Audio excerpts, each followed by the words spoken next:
டென்டேகோஸ் டே 10 தம்ம பேருரை 10ஆம் நாள். தியான முகாமின் 10ஆம் நாள் முடிவடைந்து விட்டது. நாளை முகாம் முடிவடைகிறது. 9 நாட்கள் தர்மத்தை பற்றி பேருரைகளை கேட்டீர்கள். 10 நாட்கள் வேலை செய்தீர்கள். தர்மமோ மிகவும் ஆழமானது.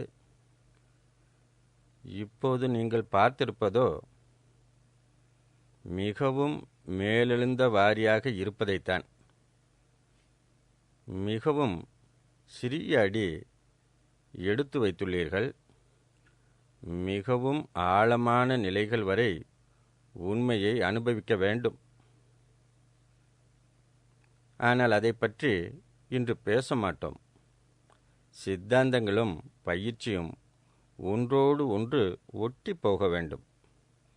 எத்தனைக்கெத்தனை பயிற்சி செய்கிறீர்களோ அந்த அளவிற்குத்தான் சித்தாந்தத்தையும் புரிந்து கொள்ள வேண்டும். இல்லாவிட்டால் அது வெறும் அறிவு விளையாட்டாக மாறிவிடும். அதனால் இன்றைக்கு நாம் இந்நாள் வரை என்ன செய்தோம் என்பதை இன்னொரு முறை அலசி பார்ப்போம். எந்த சந்தேகமும் இருக்காதபடிக்கு இன்னொரு முறை இதை புரிந்து கொள்வோம். எல்லாவற்றையும் சரியாக புரிந்து கொண்டிருக்கிறோமா என்று ஒரு முறை பார்த்து விடுவோம். சரியாகவே புரிந்து கொள்ளவில்லை என்றால் பிற்காலத்தில் அதை எப்படி கடைபிடிப்பீர்கள்? வேலையை துவங்கியவுடன் 3 ரத்தினங்களிடத்தில் சரணடைந்தீர்கள். புத்தரில் உள்ள ரத்தினம், தர்மத்தில் உள்ள ரத்தினம், சங்கத்தில் உள்ள ரத்தினம். சிலருக்கு இந்த இடத்திலேயே சில கஷ்டங்கள் வரலாம். ஏன் இந்த கஷ்டங்கள் வருகின்றன என்று நமக்கு நன்றாக புரிகிறது. இவர்களுக்கு பயம் வந்து விடுகிறது. தர்மத்தின் கங்கை எல்லோருக்கும் பொதுவானது. அதனால் எல்லா மதத்தவர்களும் சம்பிரதாயத்தவர்களும் இங்கு வருகிறார்கள், வரத்தான் வேண்டும். அவர்களிடமும் 3 ரத்தினங்களிடத்தில் சரணடைய வேண்டும் என்று சொல்கிறோம். எங்கே நம் சம்பிரதாயத்தை இழிவு செய்கிறோமோ என்ற பயம் இவர்களுக்கு வந்துவிடுகிறது. அப்போதே விளக்குகிறோம். ஆனால் சிலருக்கு சரியாக புரிவதில்லை. நான் சொல்வதை திரும்பச் சொல்லுங்கள் என்று சொல்ல வைக்கிறோம். இல்லையென்றால் இதை கற்றுக்கொள்ள முடியாது என்று சொல்கிறோம். சிலர் சொல்வதில்லை. இத்தனை பேர் சொல்லும்போது நான் ஒருவன் சொல்லாமல் இருந்தால் தெரியவா போகிறது என்று ஒருவர் எண்ணலாம்.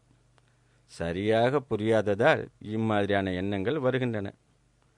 இன்னொரு முறை இதை புரிந்து கொள்வோம். புத்தங் சரணங் கச்சாமி என்று சொல்கிறோமே ஒழிய கௌதம சரணங் கச்சாமி என்று சொல்வதில்லை. கௌதம புத்தங் சரணங் என்று கூட சொல்லவில்லை. புத்தங் சரணங். புத்த என்ற சொல் குணத்தை குறிக்கிறது. அதனால் மெய்ஞானத்திடம் சரணடைகிறோம். ஒரு மனிதரை சரணடைந்து விடுவோம், அவர் என்னை கரை சேர்த்து விடுவார் என்ற எண்ணத்தில் ஒருவர் இதை சொன்னால் அவருக்கு தர்மம் புரியவில்லை என்று தான் அர்த்தம். நம்மை கரை சேர்ப்பவர்கள் என்று யாருமே இல்லை. இந்த பிரமையிலிருந்து வெளியே வருவதுதான் தர்மம். தானே கரை சேராத ஒருவர் இந்த மாதிரி பிரமையில் சிக்கிக்கொள்ளலாம். ஆனால் உண்மையாகவே கரை சேர்ந்த ஒருவர் தன் சுய உழைப்பால் தான் கரை சேர்ந்தோம் என்பதை நன்றாக புரிந்து கொண்டிருப்பார். சுயமாக உழைத்துத்தான் மனதிலுள்ள அசுத்தங்களை வெளியேற்ற முடியும். இம்மாதிரியான மனிதர் தர்மத்தை கற்பிக்கும்போது என்ன சொல்கிறார்? தும்ஹே ஹி கிச்சங் ஆதப்பங் அக்காதாரோ ததாகதா. அதாவது ததாகதராக இருக்கும் ஒருவர் வழியைத்தான் காண்பிப்பார். பாதை இப்படி இருக்கிறது, நீங்கள் இப்படி நடந்து செல்லுங்கள் என்று சொல்லுவார். தானே நடந்து வந்ததால் தான் ததாகதர் என்ற பெயரும் வந்தது. தததா அதாவது உண்மையின் துணையோடு, அனுபவத்தில் உதித்த சத்தியத்தின் துணையோடு நடந்து சென்று முக்தி நிலையை அடைந்தவர். அவர் வழி சொல்வார். ஆனால் ஒவ்வொருவரும் தானே நடக்க வேண்டும். புத்தரானவர் கம்பீரத்தோடு சொல்கிறார், தும்ஹேஹி கிச்சங் ஆ தப்பங். வேலை நீங்கள்தான் செய்ய வேண்டும், தபம் நீங்கள்தான் செய்ய வேண்டும். யாராவது ததாகதராக இருந்தால் வழியைத்தான் காட்டுவார். இம்மாதிரி ஒருவர் சொல்லியிருக்கும்போது நான் புத்தரை சரணடைகிறேன், அவர் என்னை காப்பாற்றுவார் என்று ஒருவர் சொன்னால் புரிந்து கொள்ளவில்லை என்றுதானே அர்த்தம். அநேக முறை அவர் புரிய வைத்திருக்கிறார். அத்ததீப அத்ததீப பிஹரத அத்த சரணம் நான்ய சரணம் தம்ம சரணம் நான்ய சரணம். இவை தெளிவான வார்த்தைகள். அத்த தீபா விஹரத, தன்னைத்தானே ஒரு தீவாக ஆக்கிக்கொண்டு உன்னையே சரணடை. நான்ய சரணங், வேறு யாரும் கதி இல்லை, உனக்கு நீயே கதி. அதாவது உனக்குள்ளே இருக்கும் தர்மத்தை எழுப்பி அதனிடம் சரணடைய வேண்டும். தம்ம தீப, தர்மத்தின் தீவு ஒன்றை உண்டாக்கி அங்கே சரண் புகுந்துவிடு. ந அந்நிய சரணங், வேறு புகலிடம் இல்லை. தர்மத்தின் தீவு என்றால் என்ன? ஒரு பெரிய கடலில் பிரயாணம் செய்து கொண்டிருக்கும் போது பெரிய புயல் ஒன்று வருகிறது என்று வைத்துக்கொள்வோம். மிகப்பெரிய அலைகள் வந்து தாக்குகின்றன. படகு எப்போது கவிழுமோ என்ற நிலை. அப்போது பக்கத்தில் ஏதாவது தீவு தென்படுகிறதா என்று மக்கள் பார்ப்பார்கள். அங்கு சென்று சேர்ந்துவிட்டால் மிகப்பெரிய புயலாக இருந்தாலும் அடைக்கலம் கிடைக்கும். இதுபோல தர்மம் நமக்குள்ளே இருக்கும் தீவாகும். தர்மத்தை கடைப்பிடிக்க ஆரம்பிப்பதால் அது நமக்கு ஒரு தீவு போல ஆகிறது. வாழ்க்கையில் எத்தனை பெரிய சங்கடம் வந்தாலும் இந்த தீவில் நாம் சரணடையலாம். தர்மத்தை நமக்குள்ளே ஒரு தீவு போல ஆக்கிக் கொள்ள வேண்டும். நாம் தர்மத்தை கடைப்பிடிக்காமல் ஒரு மனிதரிடமோ, ஒரு தேவியிடமோ, ஒரு கடவுளிடமோ, ஒரு மகானிடமோ சரணடைந்து அவர் என்னை கரை சேர்த்து விடுவார், காப்பாற்றுவார் என்று எண்ணினால் தர்மம் புரியவில்லை என்றுதான் அர்த்தம். புத்தரில் உள்ள ரத்தினத்தில், தர்மத்தில் உள்ள ரத்தினத்தில், சங்கத்தில் உள்ள ரத்தினத்தில் சரணடைகிறோம். இதை திரும்ப திரும்ப தெளிவான வார்த்தைகளில் புரிய வைத்தார். இதம்பி புத்தே ரதனங் பணீதம், இதம்பி தம்மே ரதனங் பணீதம், இதம்பி சங்கே ரதனங் பணீதம். புத்தரில் இன்ன இன்ன ரத்தினங்கள் இருக்கின்றன, தம்மத்தில் இன்ன இன்ன ரத்தினங்கள் இருக்கின்றன, சங்கத்தில் இன்ன இன்ன ரத்தினங்கள் இருக்கின்றன என்றும் கூறினார். இந்த குணங்கள் இருந்தால்தான் ஒருவர் புத்தர், இல்லை என்றால் புத்தராக இருக்க முடியாது. இந்த குணங்கள் இருந்தால்தான் தர்மம், அப்படி இல்லை என்றால் அது தர்மம் இல்லை.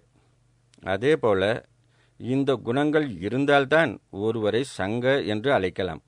அதனால் இந்த குணங்களை சரணடைகிறோம். குணம் என்பதோ உருவமற்றது. ஏ குணமே, நான் உன்னை சரணடைகிறேன், என்னை கரை சேர்த்து விடு என்று சொல்ல முடியாது. அந்த குணத்தை நமதாக்கி கொண்டு மனதை சுத்தமாக்கிவிட்டால் தானாக முக்தி கிடைக்கிறது. தர்மத்தை கடைப்பிடிப்பதைத்தான் தர்மத்தை சரண் அடைவது என்று சொல்கிறார். கச்சாமி என்ற சொல்லிற்கு பொருள் செல்கிறேன் என்பது. அதாவது புத்தரின் குணங்களை நோக்கி செல்கிறேன். தர்மத்தின் குணங்களை நோக்கி, சங்கத்தில் உள்ள குணங்களை நோக்கி தர்மத்தின் பாதையில் செல்கிறேன். ஒரு சம்பிரதாயத்திலிருந்து இன்னொன்றிற்கு தாவுவதில் என்ன கிடைக்கும்? சுத்தமான தர்மம் மறைந்து போனது இந்தியாவிற்கு மட்டுமல்லாமல் உலகத்திற்கே ஏற்பட்ட துர்பாக்கியம். தர்மம் என்ற சொல்லும் சம்பிரதாயம் என்ற சொல்லும் தவறாக பயன்படுத்தப்படுகின்றன. எது அப்பட்டமாக சம்பிரதாயமோ அதை மக்கள் தர்மம் என்கிறார்கள்.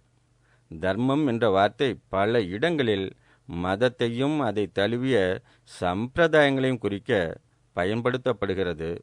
தர்மம் என்ற சொல்லிற்கு முன்னால் இந்து அல்லது கிறிஸ்தவ அல்லது ஜைன, இஸ்லாமிய என்ற சொல்லை சேர்த்து கொள்கிறார்கள்.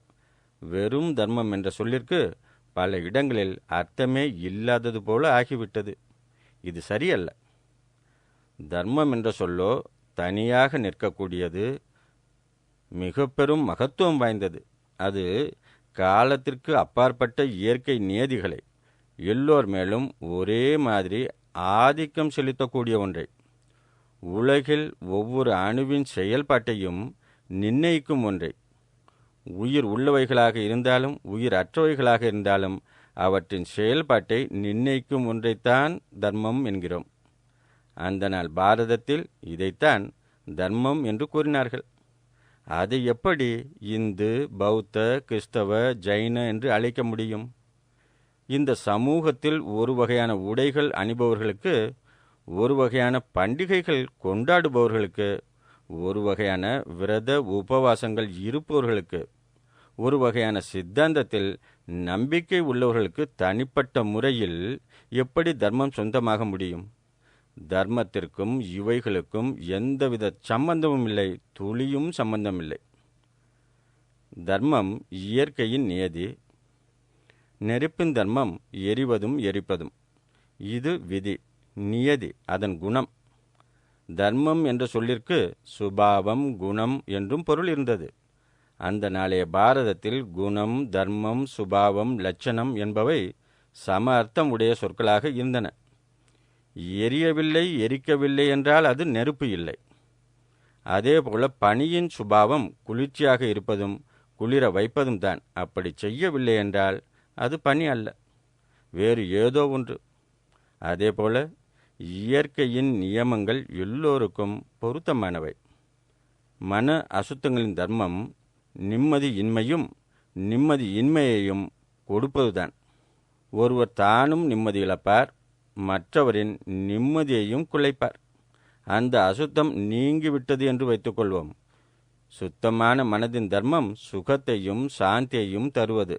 அதனால் ஒருவர் சுகமும் சாந்தியையும் அனுபவிப்பார், பிறருக்கும் சுகமும் சாந்தியையுமே உருவாக்குவார். மிக தெளிவான இந்த விஷயத்தை மிகவும் குழப்பி விட்டிருக்கிறார்கள். தர்மத்தின் கரு தொலைந்து விட்டதாலும் அந்த சொல்லை சம்பிரதாயங்களோடு சேர்த்து கொண்டதாலும் பெரும் குழப்பம் உண்டாகியிருக்கிறது. ஒருவர் தன்னை இந்து என்று சொல்லிக் கொள்ளட்டும், அவர்களுக்கான பண்டிகைகளை கொண்டாடட்டும், விரத உபவாசங்கள் இருக்கட்டும், நடை, உடை, பாவனை எல்லாமே செய்யட்டும், தவறில்லை. ஆனால் தர்மத்தை கடைபிடிப்பவராக இருக்க வேண்டும். அதேபோல ஜைனர் தன்னை ஜைனர் என்று சொல்லிக்கொள்ளலாம், கிறிஸ்தவர் தன்னை கிறிஸ்தவர் என்று சொல்லிக்கொள்ளலாம், இஸ்லாமியர் தன்னை இஸ்லாமியர் என்று சொல்லிக்கொள்ளலாம், ஒருவர் தன்னை பௌத்தர் என்று சொல்லிக்கொள்ளலாம். ஆனால் தர்மத்தை கடைபிடிக்க வேண்டும். தர்மத்தை துளியும் கடைபிடிக்காமல் நான் சுத்த இந்து, சுத்த பௌத்த, சுத்த ஜைனர், சுத்த கிறிஸ்தவ, சுத்த இஸ்லாமியர் என்று சொல்வதை தினமும் பார்க்கிறோம். சீலமும் சதாச்சாரமும் துளியும் இல்லை. மனம் அவர்களது கட்டுப்பாட்டில் இல்லை, மனம் சுத்தமாக இல்லை. ஆனாலும் மக்கள் இவ்வாறு சொல்லிக் கொள்கிறார்கள். தர்மத்தில் 3 முக்கிய விஷயங்கள் உள்ளன. உடலாலும் வாக்காலும் தீய செயல் செய்யாமல் ஒழுக்கமுள்ள வாழ்க்கை வாழ்வது தர்மத்தின் பாதையில் முதல் அடி. நம் மனதை நமது வசமாக்கிக் கொண்டு நம் மனதிற்கு நாமே எஜமானராவது 2வது அடி. மனதை சுத்தப்படுத்துவது 3வது அடி. இந்த 3இல் எதுவுமே இல்லாமல் ஒருவர் தன்னை தர்மவான் என்று சொல்லிக்கொள்கிறார். இதற்கு என்ன காரணம்? என் சம்பிரதாயத்தில் சொன்னபடி நான் இந்த பண்டிகைகளை கொண்டாடுகிறேன், அதில் சொன்னபடி இந்த கர்மங்களை செய்கிறேன், இந்த சித்தாந்தங்களில் நம்பிக்கை வைக்கிறேன், அதனால் நான் தர்மவான் என்று நினைக்கிறார். ஒரு சித்தாந்தத்தை நம்புவதால் மக்கள் தங்களை தர்மத்தின் பாதையில் செல்பவர்கள் என்று சொல்லிக்கொள்வது இங்கு ஒரு பெரிய வியாதி ஆகிவிட்டது. இந்த ஏமாற்று வேலையிலேயே மக்கள் வாழ்க்கை முழுவதையும் கழிக்கிறார்கள். இத்தனை வருடங்களாக முகாம்கள் நடக்கின்றன. எத்தனையோ பேர் இங்கு வந்து நான் சுத்தமான இந்து, சுத்தமான இஸ்லாமியர், சுத்தமான பௌத்தர் என்றுதான் சொல்லி இருக்கின்றார்களே ஒழிய சுத்தமான தார்மீகன் என்று எவரும் சொன்னதில்லை. அது மிகவும் கடினமான விஷயம். இந்துவாகவோ கிறிஸ்தவராகவோ ஜைனராகவோ இஸ்லாமியராகவோ சீக்கியராகவோ பௌத்தராகவோ ஆவது சுலபம். ஆனால் தார்மீகராக இருப்பது மிக மிக கடினம். உள்ளிருந்து அதர்மத்தை அறவே ஒழித்து துர்நடத்தையை அழித்து மனதை கட்டுப்படுத்திய ஒருவர் இருந்தால் அவரை தார்மீகர் என்று சொல்லலாம். தனக்குள்ளே ஞானத்தை ஒதுக்கி வைத்து மனதின் ஆழங்கள் வரை சுத்தமாக்கினால் தார்மீகர் என்று சொல்லலாம். கஷ்டம்தான். ஆனால் நன்மை இதை செய்தால்தான் உண்டாகும். ஒருவர் தன்னை எப்படி வேண்டுமானாலும் கூப்பிட்டு கொள்ளட்டும். பெயர்களில் என்ன இருக்கிறது? தியான முகாம்களுக்கு வருபவர்களுக்கு இது மெல்ல மெல்ல புரிய வரும். ஒரு முகாமில் முழுவதுமாக புரியாமல் இருக்கலாம். ஆனால் 2, 4 அல்லது 5 முகாம்களுக்கு பின் புரிய வரும். தொடர்ந்து பயிற்சி செய்தால் இன்னும் நன்றாகவே புரிய வரும். சம்பிரதாயங்களும் மதங்களும் அவை இருக்கும் இடத்தில் இருக்கட்டும். ஆனால் தர்மத்திற்கு என்று ஒரு தனி இடம் இருக்கிறது. அதுவும் மிகவும் மகத்துவம் வாய்ந்த இடம் இருக்கிறது என்று புரிய வரும். நாம் தர்மத்தை கடைபிடிக்க வேண்டும். அதில் வசிக்க கற்றுக்கொள்ள வேண்டும். அதன் வழி நடக்க வேண்டும். இந்த கண்ணோட்டம் எவ்வளவுக்கு எவ்வளவு வளருகின்றதோ ஒருவர் தனக்கும் நாட்டிற்கும் உலகத்திற்கும் நன்மை உண்டாக்குகிறார்.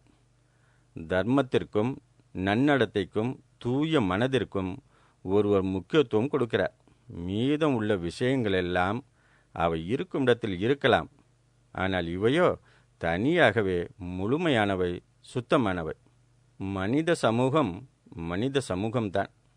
நாம் விரும்பவில்லை என்றாலும் 400-500 ஆண்டுகளுக்கு பின் எப்படி மக்கள் இந்துக்கள், பௌத்தர்கள், கிறிஸ்தவர்கள் என ஆகிவிட்டார்களோ அதே போல விபஸ்ஸனா குலத்தவர் என்று ஒரு குலம் உருவாகலாம்.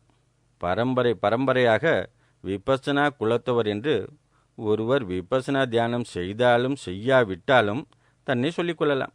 இப்படித்தான் மதங்களும் சம்பிரதாயங்களும் உருவாகின்றன. இந்த நிலை எவ்வளவு காலம் கழித்து வருகிறதோ அவ்வளவு நல்லது.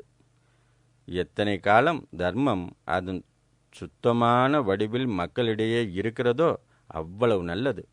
இப்போது அது சுத்தமான வடிவத்தில் கிடைக்கிறது என்பதால் அதை நன்றாக புரிந்து கொள்ள வேண்டும். சம்பிரதாயங்களுக்கும் நமக்கும் எந்தவித சம்பந்தமும் இல்லை. ஒருவர் தன்னை பௌத்தர் என்றோ ஜெயினர் என்றோ அல்லது எப்படி வேண்டுமானாலும் சொல்லிக் கொள்ளட்டும். அல்லது விபஸ்ஸனா குலத்தவர் என்றே வைத்து கொள்ளட்டும். பெயர்களில் என்ன இருக்கிறது? பிறக்கும்போதே பார்வையற்றவனுக்கு தாய் தந்தையர் நல்ல கண்ணன் என்று பெயர் வைப்பதால் என்ன கிடைக்கப் போகிறது? பிறந்தது முதல் கஷ்டம்தான். ஆனால் பெயரோ சதா சுகி. என்ன சதா சுகம்? பெயரில் என்ன இருக்கிறது? ராஜஸ்தானில் இப்படி சொல்லும் பழக்கம் உள்ளது. இந்த பெயர்களினால் என்ன ஆயிற்று? என்ன கிடைத்தது? நாளிலிருந்து என்னை சுத்த தார்மீகர் என்று சொல்லிக்கொண்டு வாழ்க்கையில் தர்மத்தின் சுவடே இல்லை என்றால் என்னதான் கிடைக்கப் போகிறது? கடைபிடித்தால்தான் அது தர்மம். அப்போதுதான் அது பலன் தரும். இல்லாவிட்டால் தராது. இந்த தர்மத்திடம் சரண் அடைவது என்றால் அதை வாழ்க்கையில் கடைபிடிக்க உறுதி கொண்டுள்ளீர்கள் என்று அர்த்தம். அப்படி சரணடைந்து கச்சாமி, அதாவது ஒவ்வொரு அடியாக எடுத்து நடந்து கொண்டிருக்கிறீர்கள். ஒருவர் நிஜமாகவே தர்மத்தின் பாதையில் முன்னேறி இருக்கிறாரா என்று பார்க்க நிறைய வழிகள் உள்ளன. ஒரு அளவுகோல் என்ன என்றால், தர்மத்தில் முன்னேறி இருக்கும் ஒருவரிடம் 2 குணங்கள் தோன்றும். கிடைப்பதற்கு அரிய இவை 2ம் சாதாரண மனிதர்களிடம் இருக்காது. ஒன்று என்னவென்றால், எதையும் எதிர்பார்க்காமல் மக்களுக்கு சேவை செய்வது. மக்களுக்கு எப்படி நன்மை செய்வது என்பதில் குறியாக இருப்பார். மனதில் பதிலுக்கு எனக்கு என்ன கிடைக்கும் என்ற எண்ணத்தின் சிறு நிழல் கூட இருக்காது. காசு பணம் கிடைக்காவிட்டாலும் பரவாயில்லை, பேரும் புகழும் கிடைக்காவிட்டாலும் பரவாயில்லை, சேவை செய்வதால் மக்கள் எனக்கு எதிரில் தலை வணங்க வேண்டும். அட, எனது சேவையை புகழ்ந்து ஒரு 4 வார்த்தை கூட சொல்லவில்லை. என்ன மனிதர்கள் இவர்கள்? சேவைக்கு மதிப்பே கிடையாதா என்ன? இவ்வாறாக ஒருவர் இருந்தால் அவர் தர்மத்தில் முன்னேறவில்லை என்று தெரிந்து கொள்ளலாம். தர்மம் அங்கே மாசடைந்து விட்டது. இன்னொரு குணம் என்ன? தான் எந்த சேவை செய்தாலும் எதையும் எதிர்பார்ப்பதில்லை. ஆனால் யாராவது ஒருவர் தனக்கு ஏதாவது சேவை செய்தால் மனம் நன்றி உணர்வால் நிரம்பும். இவரால் எனக்கு இது கிடைத்தது, இவரால் கிடைத்தது, ஒரு கை நிறைய அரிசி கிடைத்தால் கூட நன்றியுணர்வு பொங்கி வரும். தர்மத்தின் பாதையில் ஒருவர் முன்னேற முன்னேற இந்த குணம் நிச்சயம் உதிக்கும். தர்மத்தில் முன்னேற்றத்திற்கு இது ஒரு அளவுகோல். அதனால் சரணமடைவது சித்தார்த்த கௌதமரிடத்தில் இல்லை, நிச்சயமாக இல்லை. ஆனால் தர்மத்தில் ஒருவர் பக்குவப்பட்டால் இந்த சித்தார்த்த கௌதமர் என்பவரின் பேரில் மிகுந்த நன்றி உணர்வு உண்டாகும். இந்த மங்களகரமான முறை மனதை ஒரு விஞ்ஞானியைப் போல ஆராய்ந்து சுத்தப்படுத்தும் முறை. இதை எவ்வளவு உழைத்து இந்த மனிதர் கண்டுபிடித்தார். அப்படி கஷ்டப்பட்டு கண்டுபிடித்த ஒன்றை தன்னோடு வைத்து கொள்ளாமல் பிறரின் நலனுக்காக கற்றுக் கொடுத்தார் இல்லையா? தான் முக்தி அடைந்ததோடு நிறுத்தி கொள்ளாமல் எல்லோரும் முக்தி அடைய வழி காண்பித்திருக்கிறார். அவரிடம் இந்த தியான முறையை பயின்றவர்களிடம் கூறினார். चरस भिक्खवे चारिकं बहुजन हिताय बहुजन सुखाय लोकानुकंपाय.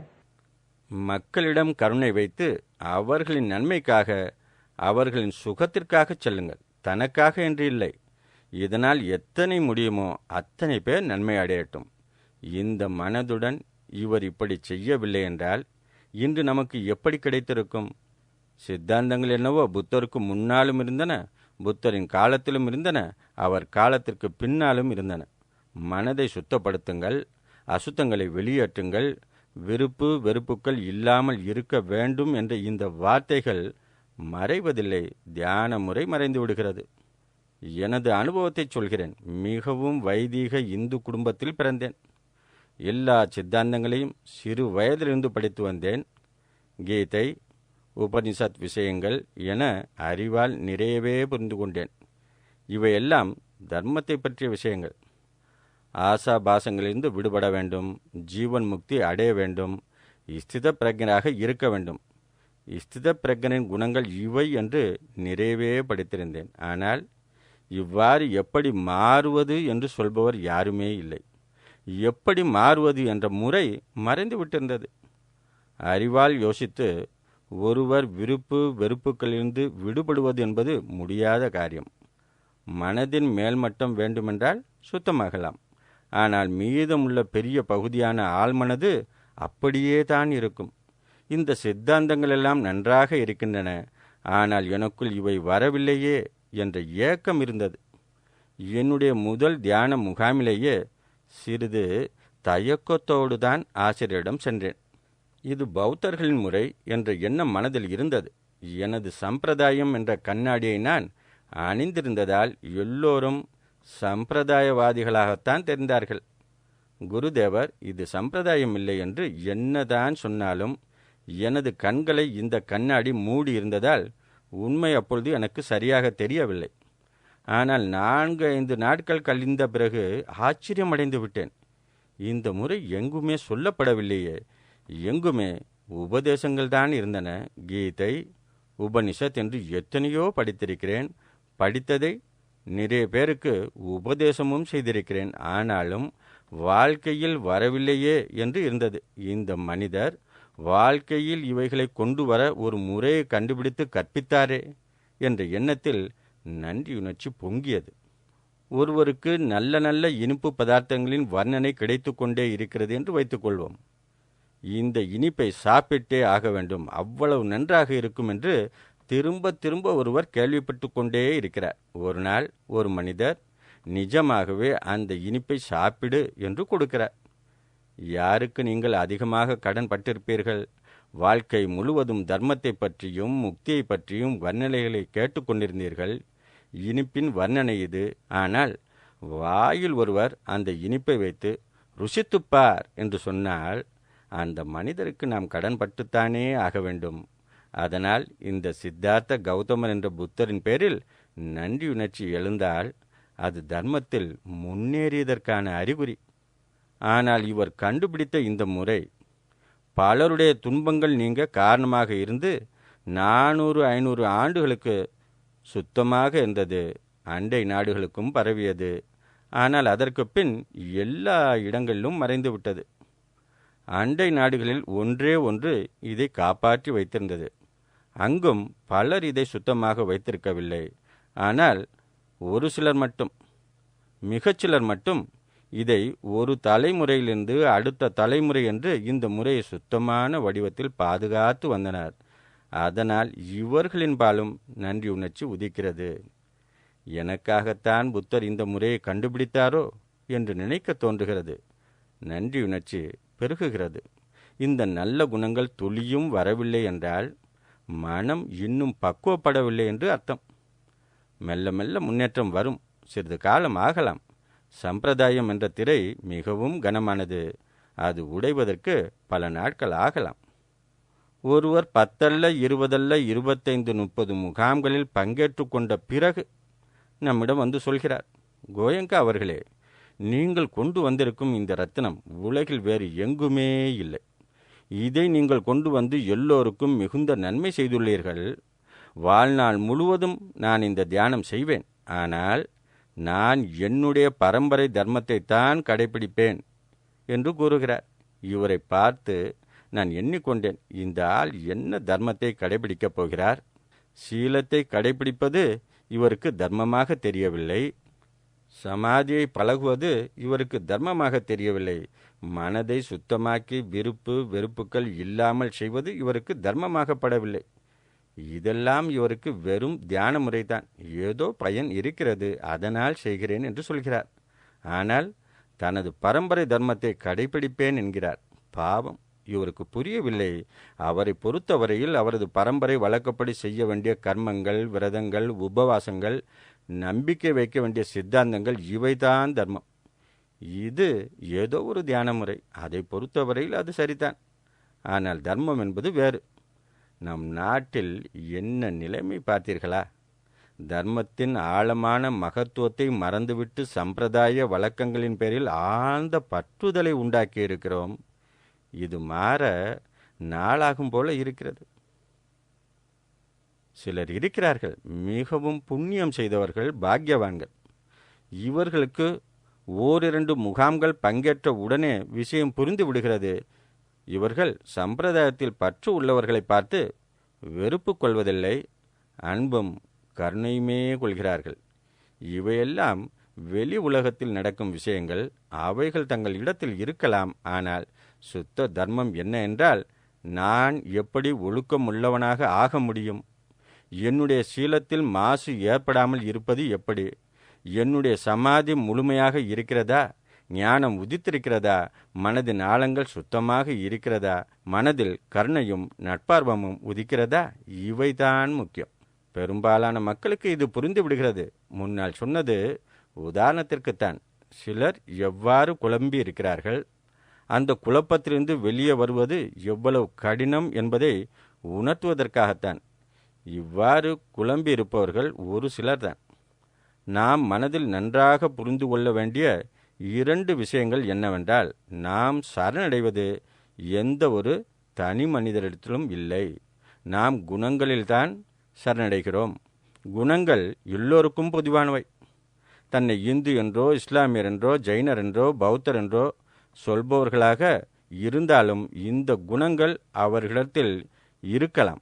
அதேபோல இவ்வாறு சொல்லிக்கொண்டாலும் இந்த குணங்கள் ஒருவரிடத்தில் இல்லாமலும் இருக்கலாம். அதனால் குணங்களுக்குத்தான் நாம் முக்கியத்துவம் கொடுக்கிறோம். அவைகளிடத்தில்தான் சரணடைகிறோம். எந்த சம்பிரதாயத்திலும் நாம் கட்டுப்படவில்லை என்பதை பிற்காலத்தில் ஏதாவது சந்தேகம் வந்தாலும் கூட நினைவில் வைத்துக் கொள்ளுங்கள். இந்த குணங்களை நாம் சரணடைந்தால் அவை நமக்குள்ளே ஒரு தீவாக இருக்கும், நமக்கு அடைக்கலம் கொடுக்கும். நாண்ய சரணங், வேறு அடைக்கலம் எதுவும் கிடையாது. நாம் செய்த அடுத்த வேளை 5 சீலங்களை கடைபிடிக்க உறுதி எடுத்தோம். இவை தர்மத்தை கடைபிடிக்க ஆதாரமானவை. 2500 ஆண்டுகளுக்கு முன்னால் பாரதத்தில் அநேக தியான முறைகள் இருந்தன. சிலர் சீலத்திற்கு மிகவும் முக்கியத்துவம் கொடுத்தார்கள். ஆனால் அநேக ஆசிரியர்கள் இதற்கு எந்த மதிப்பும் கொடுக்கவில்லை. மனதில் என்ன தோன்றுகிறதோ செய்யலாம். புண்ணியம் பாவம் என்றெல்லாம் எதுவும் இல்லை. ஆனாலும் நாங்கள் சொல்லிக் கொடுக்கும் தியானத்தால் மிகுந்த ஆனந்தத்தை அனுபவிக்கலாம் என்று சொல்லி வந்தார்கள். மக்களுக்கு இந்த மாதிரி ஒருவர் சொன்னால் அதைவிட வேறு என்ன வேண்டும்? இவர்களிடம் கூட்டம் கூட்டமாக மாணவர்கள் இருந்தார்கள். இந்த மாதிரி முட்டாள்தனம் இப்போதும் இருக்கிறது. சீலம் ஒழுங்கு என்பதை எல்லாம் ஏற்றாலும் சரி இல்லாவிட்டாலும் சரி, என்னிடம் தியானம் செய்தால் ஆனந்தத்தை அனுபவிக்கலாம் என்று சொல்பவர்களும் இருக்கிறார்கள். ஆனால் உடல் மற்றும் வாக்கின் செயல்களில் முன்னேற்றம் ஏற்படுத்தாமல் மனதை ஆழங்கள் வரை சுத்தமாக்குவது என்பது நடக்காத ஒன்று. மேலும் இந்த பாதை முழுவதும் நமக்குள்ளே சத்தியத்தை தரிசிக்க வைக்கும் பாதை. நமக்குள்ளே சத்தியத்தை பார்த்து எங்கெங்கு அசுத்தங்கள் இருக்கின்றனவோ அந்த அசுத்தங்களில் இருந்து வெளியே வருவதற்கான பாதை. சீலத்தில் அக்கறை இல்லை என்றால் இதைப்போல நமக்குள்ளே ஆராய்ச்சி செய்யவே முடியாது. சமுத்திரத்தில் ஒரு பெரிய புயல் வருகிறது என்று வைத்துக்கொள்வோம். அந்த சமயத்தில் நாம் கடல் ஆழத்தில் எண்ணெய் கிடைக்குமா என்று தேடிக்கொண்டிருக்க முடியாது. சும்மா உட்கார்ந்திருக்க வேண்டியதான். புயல் ஓய்ந்த பிறகு மறுபடியும் தேட ஆரம்பிக்கலாம். புயல் ஓய்ந்த பின்னர் அலைகள் இருக்கத்தான் செய்யும். அதற்காக சமுத்திரத்தில் அலைகளே இல்லாமல் இருந்தால்தான் தேடுவோம் என்றால் அந்த சந்தர்ப்பம் வரவே வராது. சீலத்தில் குறைபாடு இருந்தால் நம் மனதில் பெரிய பெரிய அலைகள் இருக்கும். கொலையோ கொள்ளையோ தகாத பாலுறவோ எந்த சீலத்தை உடைத்தாலும் மனதில் பெரும் அலைகள் தோன்றுகின்றன. இவை மனதின் மேல்மட்டத்தில் ஒரு புயல் உருவாகிவிட்டது போல் வருகின்றன. இந்த சமயங்களில் ஆழங்களுக்கு சென்று அங்கு இருக்கும் உண்மைகளை தரிசிப்பது என்பது நடக்காது. அதனால் குறைந்தபட்சம் 10 நாட்களுக்காவது சீலத்தை கடைபிடிக்க வேண்டும். இதை சரியாக செய்யவில்லை என்றால் சமாதி சரியாக அமையாது. சரியான சமாதி தான் நம்மை ஞானத்திற்கு இட்டுச் செல்லும். மனதை ஏதாவது அசுத்தத்தை கொண்டு கூட ஒருமுனைப்படுத்தி விடலாம். ஆனால் இந்த மாதிரியான ஒருமுனைப்பாடு ஞானம் உதிக்க வைக்காது. ஞானம் உதிக்கவில்லை என்றால் அசுத்தங்களில் இருந்து முக்தி கிடைக்காது. அதனால் சீலம் மிகவும் அவசியம். சீலம் இல்லை என்றால் சமாதி கிடைக்காது. ஆனால் சமாதி இல்லை என்றால் சீலத்தை கடைபிடிக்க முடியாது. மனது நம் வசம் இல்லை என்றால் எப்படி சீலத்தை கடைபிடிப்பீர்கள்? இந்த பிரச்சனையிலிருந்து விடுபட ஒரு வழி கண்டுபிடித்தார்கள். குறைந்தபட்சம் 10 நாட்களுக்கு வீட்டை விட்டு பிட்சுவைப் போல வாழ ஒரு இடத்தில் வந்து சேருங்கள். அந்த இடத்தின் சூழ்நிலையை சீலத்தில் களங்கம் ஏற்படுவதை கஷ்டமாக்கும் சூழ்நிலையாக வைத்திருங்கள் என்று சொன்னார்கள். இங்கு இருக்கும் சூழ்நிலையில் காலையில் 4-4:30 மணியிலிருந்து இரவு 9-9:30 மணி வரை வேலையில் ஈடுபட்டால் சீலத்தில் குறை ஏற்படுத்த நேரம் எங்கிருந்து கிடைக்கும்? காரணம் சூழ்நிலையோ அல்லது வேறு ஏதாவதோ. சீலத்தை கடைபிடிக்கிறோம். இது மனம் ஒருமுனைப்பட ஏதுவாக இருக்கிறது.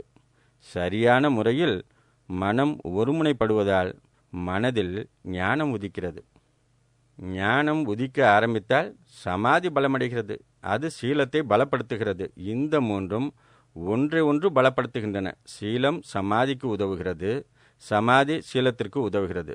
சீலம் ஞானத்திற்கு உதவுகிறது. ஞானம் சீலத்திற்கு உதவுகிறது. அதேபோல சமாதியும் ஞானமும் ஒன்றிற்கு ஒன்று உதவுகின்றன. இவை ஒரு முக்காலியைப் போல உள்ளன. 3 கால்களும் பலமாக இருக்க வேண்டும். ஒன்று பலமில்லாமல் இருந்தாலும் முக்காலி விழுந்துவிடும். இவை 3ம் பலம் பெற இதைப்போல முகாம்கள் பழங்காலத்திலிருந்து நடைபெற்று கொண்டு இருக்கின்றன. ஒரு இடத்தில் கூடி சீலத்தை கடுமையாக பின்பற்றி இந்த தியான முறையை கற்றுக்கொண்டிருந்தார்கள். இந்த 5 சீலங்களும் ஏதோ சம்பிரதாயத்திற்காக அல்ல. இவை தர்மத்தின் பிரிக்க முடியாத அங்கங்கள், ஆதாரமானவை. இவைகள் இல்லாமல் வேலை நடக்காது. அடுத்து நாம் நம்மை ஆத்ம சமர்ப்பணம் செய்தோம். முன்பு சொன்னதை மறுபடியும் சொல்கிறோம். சமர்ப்பணம் இந்த தியான முறைக்குத்தான். இது பாரதம் மட்டுமல்லாமல் உலகத்திலேயே பழமையான முறை. இது எத்தனை முறை தோன்றி மறைந்ததோ தெரியவில்லை. தோன்றி 400-500 ஆண்டுகளில் மக்கள் இதோடு வேறு எதையாவது சேர்க்க ஆரம்பிப்பதாலும் சம்பிரதாயம் தழுவிய ஒன்றாக இதை ஆக்குவதாலும் அதன் சுத்தத்தன்மை மறைந்து பயன் தருவது நின்று விடுகிறது. பயன் தராததால் மக்கள் இதை விட்டுவிட்டார்கள், மறந்து விட்டார்கள். பின்வொருவர் இதை கண்டுபிடிப்பதும் திரும்ப மறைந்து போவதுமாக இருந்தது. கடந்த 2000 வருடங்களாக இது மறைந்து விட்டிருந்ததால் இப்போது ஏதோ புதிய முறை போல நமக்கு இருக்கிறது. அதனால் இதற்கு முழுமையாக சரணடையாமல் வேலை செய்தால் நமது பரம்பரையிலிருந்து இதை சேர்த்து கொள்ளலாம், வேறு ஒன்றை சேர்த்தால் நன்றாக இருக்கும் என்று சிறிது இந்த முறையை மாற்றிவிடும் அபாயம் ஏற்பட வாய்ப்பிருக்கிறது. இன்னொரு காரணம் என்னவென்றால், இந்த தியானத்தை நீங்கள் ஒரு பாரபட்சமற்ற முறையில் ஆராய்ந்து பார்க்க முடியாது. 10 நாட்களுக்கு இங்கு சொல்கிறபடி அப்படியே எதையும் சேர்க்காமலும் எதையும் நீக்காமலும் செய்தால் இந்த தியான முறை எப்படிப்பட்டது என்று பாரபட்சம் இல்லாமல் ஆராய்ந்ததாக சொல்லலாம். அதனால் நீங்கள் ஆத்ம சமர்ப்பணம் செய்வது இந்த 10 நாட்களுக்குத்தான். 10 நாட்களுக்கு பின் நீங்களே கணித்து கொள்ளுங்கள், இந்த முறை சரியானதா இல்லையா, நன்மை தரக்கூடியதா இல்லையா, இந்த பாதையில் சென்றால் எனக்கும் பிறருக்கும் நன்மை உண்டாகுமா என்று பாருங்கள்.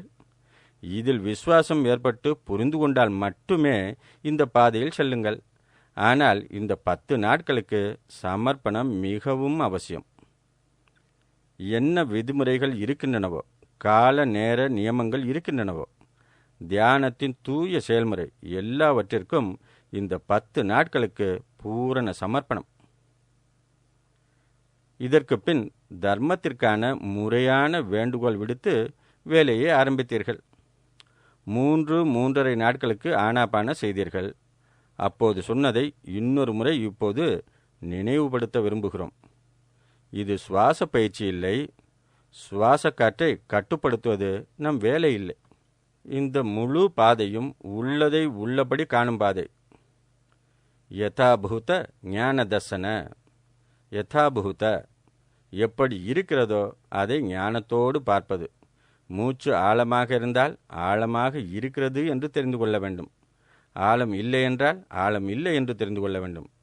இடது நாசித்வாரம் என்றால் இடது வழியாக வருகிறது என்றும், வலது நாசித்வாரம் என்றால் வலது வழியாக வருகிறது என்றும் தெரிந்து கொண்டால் மட்டும் போதும். அதை மாற்றுவதற்கான எந்த முயற்சியும் எடுக்கக்கூடாது. நம்முடைய பார்வையாளர் தன்மையை பலப்படுத்திக் கொள்ள வேண்டும். அனுபவிக்கும் தன்மையில் இதுவரை எத்தனையோ ஜன்மங்கள் நாம் வாழ்ந்திருக்கிறோம். அநேக ஜன்மங்கள் என்று நீங்கள் ஒப்புக்கொள்ளாவிட்டால் பரவாயில்லை. இந்த ஜன்மத்திலும் இதுவரை அப்படித்தான் வாழ்ந்திருக்கிறீர்கள். இப்போது அந்த பழக்கத்தை மாற்ற வேண்டும். அதற்காக மூச்சு காற்றின் உதவியை எடுத்துக்கொள்கிறீர்கள். பிற்காலத்தில் இந்த பாதை பிடித்து இதில் முன்னேற விரும்பினால் இதை நினைவுபடுத்தி கொள்ள வேண்டும். வெறும் மூச்சுக்காற்றை மட்டும் வைத்து வேலை செய்ய வேண்டும். வார்த்தைகளையோ உருவங்களையோ ஏதாவது கற்பனையையோ இத்துடன் சேர்க்கக்கூடாது. முன்னால் சொன்னது போல ஒரு வார்த்தையை இதோடு சேர்த்தால் மனம் விரைவில் ஒருமுனைப்பட்டுவிடும். மனம் ஒருமுனைப்பட்டாலும் மூச்சுக்காற்றோடு மனதின் ஆழங்கள் வரை சென்று அசுத்தங்களின் வேர்கள் வரை செல்லும் வேலை, உணர்ச்சிகளை உணரும் வேலை நின்றுவிடும். மனதை ஒருமுனைப்படுத்துவது நமது இலக்கு அல்ல. மனதின் ஒருமுனைப்பாடு நமக்கு உதவுகிறது என்பதில் எந்த சந்தேகமும் இல்லை.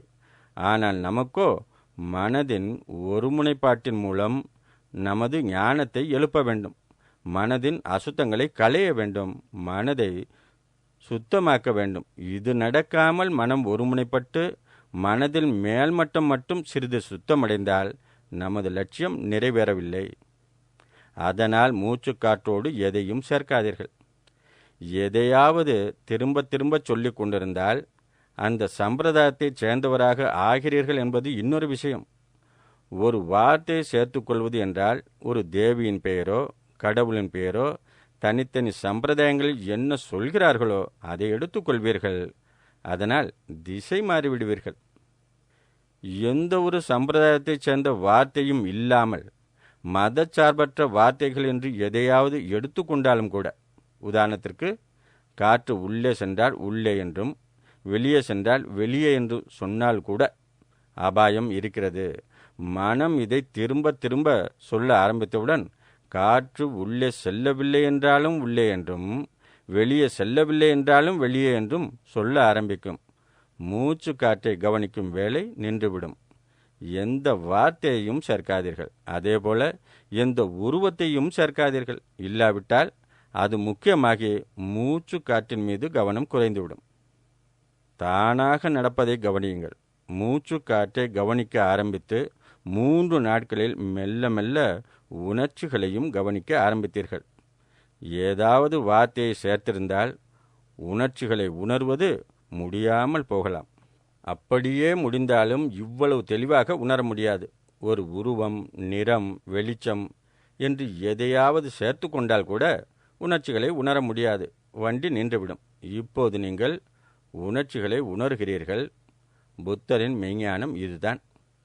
புலன்கள் எத்தனை உள்ளனவோ அவற்றோடு தொடர்பு கொள்ளும் பொருட்களில் இருந்து உங்களை காப்பாற்றிக் கொள்ளுங்கள். விருப்பத்திற்கும் வெறுப்பிற்கும் இடம் கொடுக்காதீர்கள் என்று பரம்பரையாக சொல்லி வந்திருக்கிறார்கள். இந்த விஷயத்தை ஒரு புத்தர் சொல்வதால் என்ன வித்தியாசம்?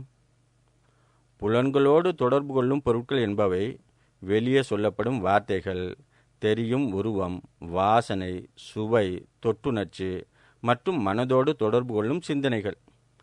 மேலெழுந்த வாரியாக பார்த்தால் நமது விருப்பங்களும் வெறுப்புகளும் இந்த பொருட்கள் மீதுதான் ஏற்படுகின்றன என்று தோன்றுகிறது. இது மேலோட்டமான உண்மை. ஆனால் இந்த மனிதர் உள்ளிருக்கும் உண்மையை ஆராய்ந்து புத்தரானார். உண்மையை ஆராய்ந்ததில் இந்த கண்ணோட்டம் தவறு என்பது இவருக்கு புரிந்தது. இந்த 6 புலன்கள் இருக்கின்றன. சலாயத்தன, அதாவது 6 கதவுகள் இருக்கின்றன. அவற்றோடு தொடர்பு கொள்ளும் பொருட்களும் இருக்கின்றன. ஆனால் இவற்றினால் அசுத்தம் உதிப்பதில்லை. சலாயத்தன பச்சையா ஃபஸ்ஸ, இந்த 6 புலன்களோடு அவற்றின் பொருட்களின் தொடர்பு ஏற்படுகிறது. தொடர்பு ஏற்பட்டவுடன் ஃபஸ்ஸ பச்சையா வேதனா, இதனால் உணர்ச்சி உதிக்கிறது, மதிப்பீடு நடக்கிறது. இந்த பொருள் நல்லது, தீயது. இந்த மதிப்பீட்டை பொறுத்து உணர்ச்சி சுகமானதாகவோ துன்பமானதாகவோ இருக்கிறது. வேதனா பச்சையா தன்ஹா, இதுதான் ஒரு புத்தரின் ஞானம். அதாவது மனதில் எழும் அசுத்தங்கள் உடலில் உதிக்கும் இந்த உணர்ச்சிகளின்பால் தோன்றுகின்றன. மதிப்பீட்டை பொறுத்து உணர்ச்சி அமைகிறது. உணர்ச்சி சுகமானதா துன்பமானதா என்பதை பொறுத்து விருப்பமும் வெறுப்பும் தோன்றுகின்றன. இந்த உண்மையைத்தான் புத்தர் கண்டறிந்தார். அதனால் அவர் உணர்ச்சிகளின் நிலையில் வேலை செய்தார்.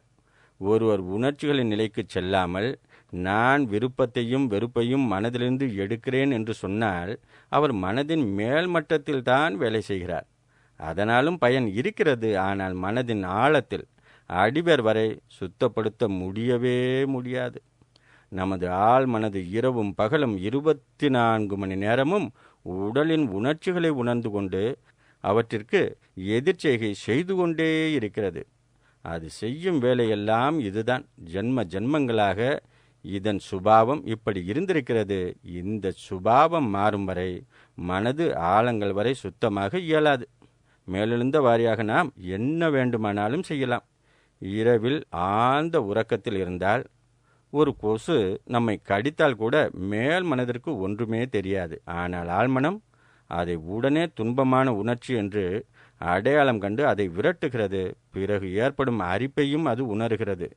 இரவு முழுவதும் இம்மாறு கொசுக்கள் கடிக்கின்றன. காலை எழுந்ததும் எத்தனை கொசுக்கள் கடித்தன என்று கேட்டால் உங்களுக்கு தெரியாது. தூங்கிவிட்டேன் என்பீர்கள். யார் தூங்கியது? உங்கள் மேல்மட்ட மனதுதான் தூங்கியது. ஆனால் ஆழ்மட்டத்தில் இருக்கும் மனது விழிப்போடுதான் இருக்கிறது. 24 மணி நேரமும் உடலில் என்ன நடக்கிறது என்பதை அறிந்து அதற்கு எதிர்ச்செய்கை செய்து கொண்டே இருக்கிறது. உடலில் என்ன நடக்கிறது என்பதை உணரும் திறன் நமக்கு இல்லாத வரையில் ஆழ்மனம் என்ன செய்கிறது என்பதை எப்படி உணர முடியும்? அதன் சுபாவத்தை எப்படி மாற்ற முடியும்? அதனால்தான் 3 நாட்களுக்கு மூச்சை கொண்டு வேலை செய்ய வைத்தோம். அப்படி செய்ததால் அந்த சிறிய இடத்திலாவது உணர்ச்சிகளை உணர முடிந்தது. உடலில் எல்லா இடங்களிலும் இருக்கும் உணர்ச்சிகளை என்று உணர முடிகிறதோ அன்று ஞானம் வேகமாக தோன்ற ஆரம்பிக்கும். இப்போது ஆழ்மனது எதை உணர்கிறதோ அதை மேல்மனதும் உணர்கிறது. மேல்மனது விருப்பத்தையும் வெறுப்பையும் உண்டாக்கக்கூடாது என்று அறிந்திருந்தது. ஆனால் ஆழ்மனது இந்த பேச்சை எல்லாம் கேட்க விரும்பவில்லை. ஆனால் இப்போது இவ்விரண்டிற்கும் நடுவில் இருக்கும் சுவர் உடைந்து விட்டதால் கேட்க ஆரம்பிக்கிறது. மெல்ல மெல்ல ஆழ்மனதை, பார், இந்த உணர்ச்சி எப்போதைக்கும் இருக்கப் போவதில்லை, பார்த்து கொண்டே இருக்கும்போது முடிவடைந்து விடும் என்று சொல்லி நாம் பழக்க வேண்டும். உணர்ச்சி சுகமாக இருந்தாலும் துன்பமாக இருந்தாலும் பார்த்து கொண்டே இருக்கும்போது முடிவடைந்து விடும். இதுபோல இவற்றின் அனித்திய சுபாவத்தை, அதாவது அனித்திய தர்மத்தை உணர்த்த வேண்டும். தர்மத்தை தரிசித்து கொண்டே இருந்தால் மனம் சுத்தமாகிக் கொண்டே வரும். விபஸ்ஸனாவில் நீங்கள் எதையும் சேர்க்காமல் இருக்க வேண்டும். அப்படி சேர்த்து விட்டால் நீங்கள் தடைகளை ஏற்படுத்திக் கொள்கிறீர்கள், சுவர்களை உருவாக்கிக் கொள்கிறீர்கள். வெறும் மூச்சுக்காற்றை கொண்டு எப்படி வேலை செய்தீர்களோ அதே போல வெறும் உணர்ச்சிகளை மட்டுமே கவனிக்க வேண்டும். அதன் சுபாவம் என்ன என்பதை கண்டு உணர வேண்டும். அவற்றை ஒரு பார்வையாளர் போல சாட்சி பாவத்தோடு கவனிக்க வேண்டும். எப்படி இருக்கிறதோ அப்படியே அதை உணர வேண்டும். அனித்தியமான உணர்ச்சிகளின்பால் சாட்சி பாவம் நிலைக்க வேண்டும். அவற்றின் அனித்திய தன்மையை உணராததால் தான் நாம் அவற்றின்பால் விருப்பத்தையும் வெறுப்பையும் உண்டாக்குகிறோம். உணர்ச்சிகளின்பால் உண்டான இந்த பற்றுதலை உடைக்க ஒரே வழி அது அனித்திய சுபாவத்தை உடையது என்பதை கவனித்து புரிந்து கொள்வதுதான். இந்த வேளையில் வேறு ஏதாவது ஒன்றை சேர்த்து கொண்டால் காரியம் கெட்டுவிடும். எந்தவித வார்த்தையோ உருவமோ சேர்க்கக்கூடாது. வலி எடுத்தால் வலிக்கிறதே வலிக்கிறதே என்ற சொல் கூட வரக்கூடாது. அப்படி ஏதாவது மனதில் சொல்லித்தான் ஆக வேண்டும் என்றால், பார், இது அனித்தியம்தான், தோன்றுகிறது மறைகிறது என்று சிறிது சொல்லிக் கொள்ளுங்கள். அதையும் உணர வேண்டும். வேறு எந்த வார்த்தையையும் பயன்படுத்தாதீர்கள். அதுவே முக்கியமாகி உணர்ச்சியை மறந்து விடுவீர்கள். சொற்களை உபயோகிக்காதீர்கள் என்று சொல்வதற்கு இன்னொரு காரணம் என்னவென்றால், நாம் எந்த ஒரு சம்பிரதாயத்திலும் சிக்கிக்கொள்ள விரும்பவில்லை. ராம் ராம் என்று சொன்னால் உங்களுக்கு நரகம்தான் கிடைக்கும். மகாவீர் மகாவீர் என்றால் நரகம் கிடைக்கும். ஓம் ஓம் என்றால் நரகம். புத்தா புத்தா என்றால் தான் சொர்க்கம் என்று சொல்லி ஒரு மதத்திலிருந்து இன்னொன்றிற்கு மாற்றுவது நம் வேலை இல்லை. என்ன சொல்லை பயன்படுத்துகிறீர்கள் என்பது முக்கியமில்லை. சொல்லை திரும்ப திரும்ப பயன்படுத்துவதால் என்ன ஆகிறது? ஒவ்வொரு சொல்லுக்கும் ஒரு விதமான அதிர்வு இருக்கிறது. மந்திரங்களை கண்டுபிடித்தவர்களுக்கு இந்த விஷயம் மிகவும் நன்றாகவே புரிந்திருந்தது. ஒரு சில வார்த்தைகள் அர்த்தம் எதுவும் இல்லாவிட்டாலும் பலத்த அதிர்வுகளை ஏற்படுத்துகின்றன என்பதை அவர்கள் கண்டுபிடித்தார்கள். ஓம் ஐங் ரீங் க்ளீங் என்பவை பீஜ மந்திரங்கள், அதாவது விதை போன்ற மந்திரங்கள் என்று சொல்லப்பட்டன. இவைகளின் அதிர்வுகள் மிகுந்த பலமுள்ளவை என்பதால் இவற்றை திரும்ப திரும்பச் சொல்வதால் வெகு விரைவில் உடல் முழுவதிலும் மனம் முழுவதிலும் அலைகளே உள்ளதை உணரலாம். ஆனால் இந்த அலைகள் செயற்கையாக உருவாக்கப்பட்டவை. ஒரு வார்த்தையை திரும்ப திரும்ப சொல்லி நாம் இதை உண்டாக்கி இருக்கிறோம். ஆனால் நாம் தரிசிக்க வேண்டியதோ இந்த மாதிரி செயற்கையான உண்மையை அல்ல. எது தானாக நடக்கிறதோ அதை தரிசிக்க வேண்டும். கோபம் என்பது என்ன மாதிரி அதிர்வுகளை உண்டாக்குகிறது? வெறுப்பு எப்படி இருக்கிறது? காமாசை எப்படி இருக்கிறது? பயம் எப்படி இருக்கிறது என்று இவைகளுக்கு முக்கியத்துவம் கொடுக்க வேண்டும். நாமாக உருவாக்கிய அதிர்வுகள் இந்த உண்மைகளை தரிசிக்க விடாது.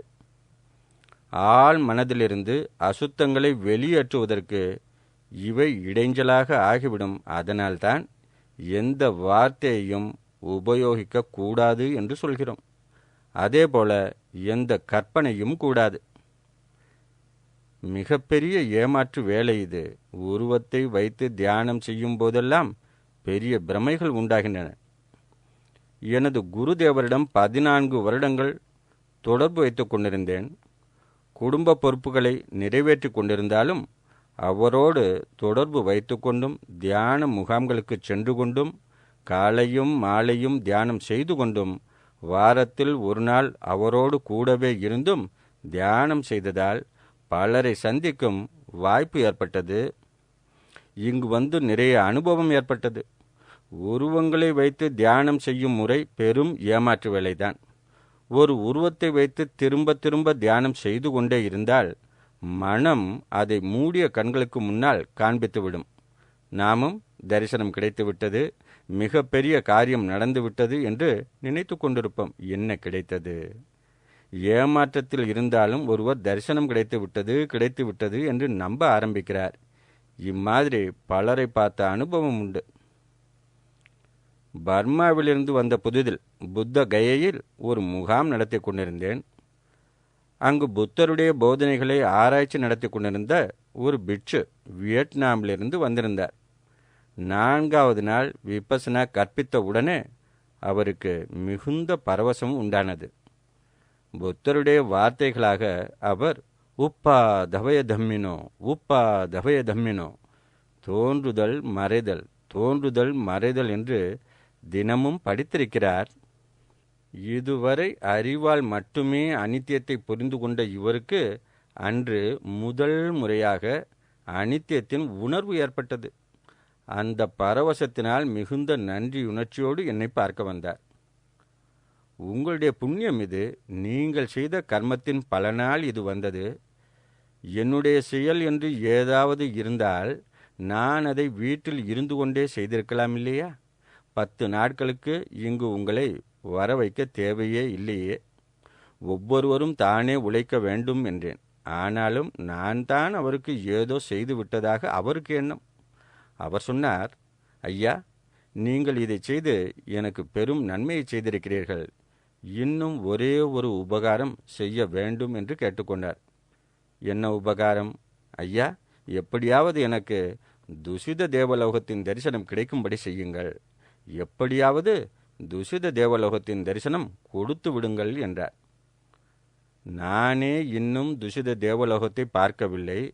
உங்களுக்கு நான் என்ன காட்டுவது? என்னுடைய குருவிடமிருந்து நான் இதை கற்றேன். மிகுந்த நன்மை தரும் ஒன்றாக இருப்பதால் அதை உங்களிடம் பகிர்ந்து கொள்கிறேன், அவ்வளவுதான் என்றேன். அவரோ, இல்லை கோயங்காஜி, உங்களால் முடியும். எனது இந்த ஒரு இச்சையை பூர்த்தி செய்து விடுங்கள் என்றார். என்னால் இயலாது. எனக்கு தெரிந்ததையெல்லாம் இந்த தியான முறை ஒன்றுதான். பேசாமல் 10 நாட்களுக்கு இதை மட்டும் செய்யுங்கள் என்று கூறி அனுப்பி வைத்தேன். 2 நாட்கள் கழித்து மிகுந்த பரவசத்தோடும் ஈரம் தோய்ந்த கண்களோடும் என் அறைக்கு வந்தார். மாட்டேன் மாட்டேன் என்பது போல மேலாக சொல்லிவிட்டு, இன்று தரிசனம் கொடுத்து விட்டீர்கள் ஐயா, தரிசனம் கொடுத்து விட்டீர்கள். தரிசனமா? என்ன தரிசனம்? துஷித தேவலோகத்தின் தரிசனம் ஐயா, அதை காண்பித்து விட்டீர்கள் என்றார். அப்படியா? அதை தரிசனம் செய்து விட்டீர்கள் என்றால் அது எப்படி இருக்கிறது என்று தான் கொஞ்சம் சொல்லுங்களேன் என்றேன். அவருடைய புத்தகத்தில் என்ன வர்ணனை கொடுத்திருக்கிறதோ அதை அப்படியே சொன்னார். இப்போது அவர் என்ன பார்த்தார் என்று நன்றாக புரிந்தது. தனக்குள்ளே திரும்ப திரும்ப எதை கற்பனை செய்து கொண்டிருந்தாரோ அதை அப்படியே அவரது மனத்திரை காண்பித்து விட்டது. நீங்களோ இங்கு ஆராய்ச்சி செய்ய வந்திருக்கிறீர்கள். இந்த முகாமில் தியானமும் செய்கிறீர்கள். புத்தர் தன் வாழ்நாளில் லோகங்களுக்கு அப்பால் உள்ள நிலையை எப்படி எட்டுவது என்பதில் குறியாக இருந்தார். இதற்காகத்தான் அவர் அவ்வளவு உழைத்தார். ஆனால் நீங்கள் வெறுமனே துஷித லோகம் என்பதை பார்க்க விரும்புகிறீர்களா? அதிலிருந்து என்ன கிடைக்கப் போகிறது? அங்கு பிறக்க வேண்டும் என்ற ஆசையா என்று கேட்டேன். இல்லை இல்லை, இந்த உலோகங்களை எல்லாம் கடக்க வேண்டும் என்பது புரிகிறது. அங்கு பிறக்க எனக்கு விருப்பமில்லை. பின் எதற்காக அதை பார்க்க வேண்டும் என்ற ஆசை தோன்றியது? எனக்கு புரிய வைக்கிறார். அடுத்து வரும் புத்தரை பற்றி ஒரு நம்பிக்கை இருக்கிறது. அவருக்கு அரிமைத்ரேயர் என்று பெயராம். இவர் தற்போது துஷித லோகத்தில் உட்கார்ந்து தபம் செய்து கொண்டிருக்கிறார் என்ற நம்பிக்கை. அவரை தரிசிப்பதற்காக துஷித லோகத்தை பார்க்க வேண்டும் என்று விரும்பினாராம். அந்த தரிசனமும் கிடைத்து விட்டதாக கூறினார். அப்படியா?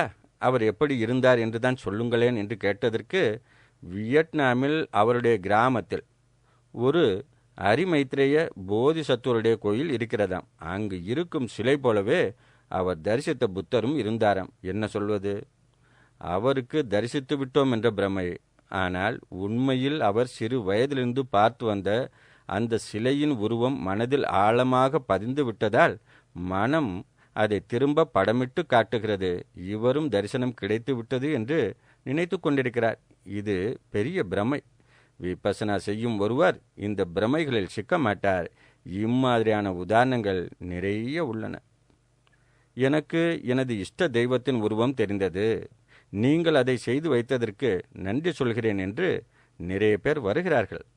ஐயா, நீங்கள் உணர்ச்சிகளை கவனித்து கொண்டு வேலை செய்து கொண்டிருங்கள். தரிசனம் கிடைத்தாலும் அது ஒரு புறம் இருக்கட்டும். நீங்கள் வேலை செய்யுங்கள் என்று சொல்லி அனுப்புகிறோம். தர்மத்தின் பேரில் ஏற்பட்டுள்ள பிரமைகளுக்கு எல்லையே இல்லை. உங்கள் விபசனாவால் எனக்கு கடவுளின் தரிசனம் கிடைத்தது என்று என்னிடம் ஒருமுறை ஒருவர் வந்து சொன்னார். எப்படி இருந்தாராம் அவர் பார்த்த கடவுள்? அவர் வர்ணிக்கிறார். கோரக்பூர் என்ற ஊரில் ஒரு பதிப்பகம் இருக்கிறது. அதற்கு நல்ல பெயர் உண்டு.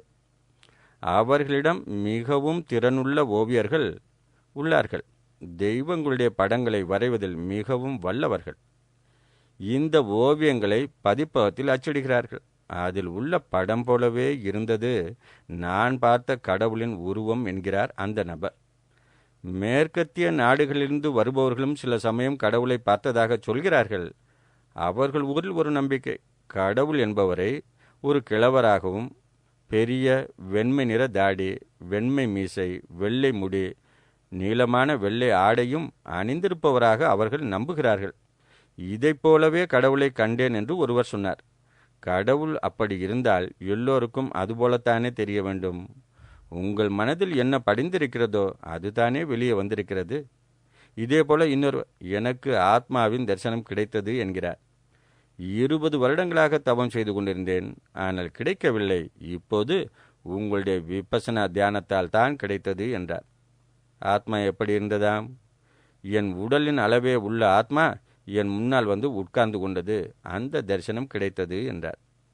அவருடைய பரம்பரையில் உடல் எவ்வளவு பெரியதோ ஆத்மாவும் அதே அளவில் இருக்கும் என்ற நம்பிக்கையாம்.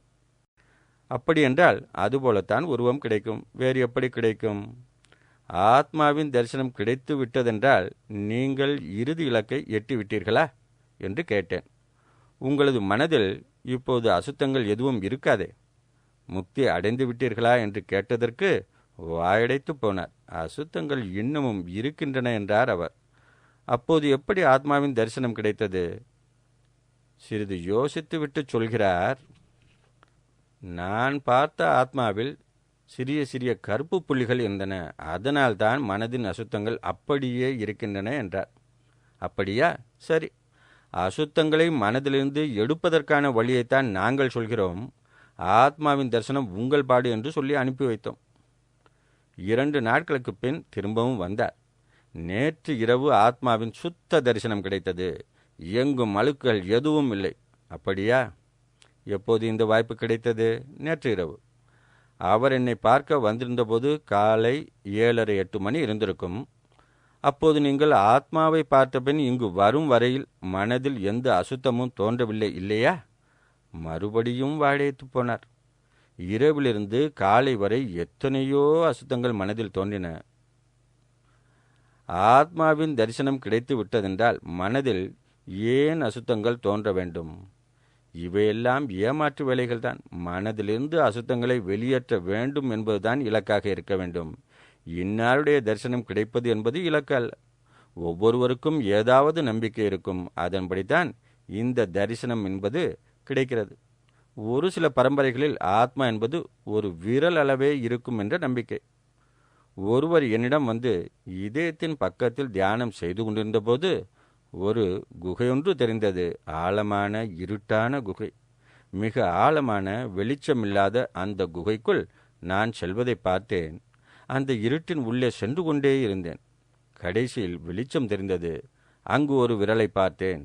ஆத்மாவை கண்டுவிட்டேன் என்கிறார்.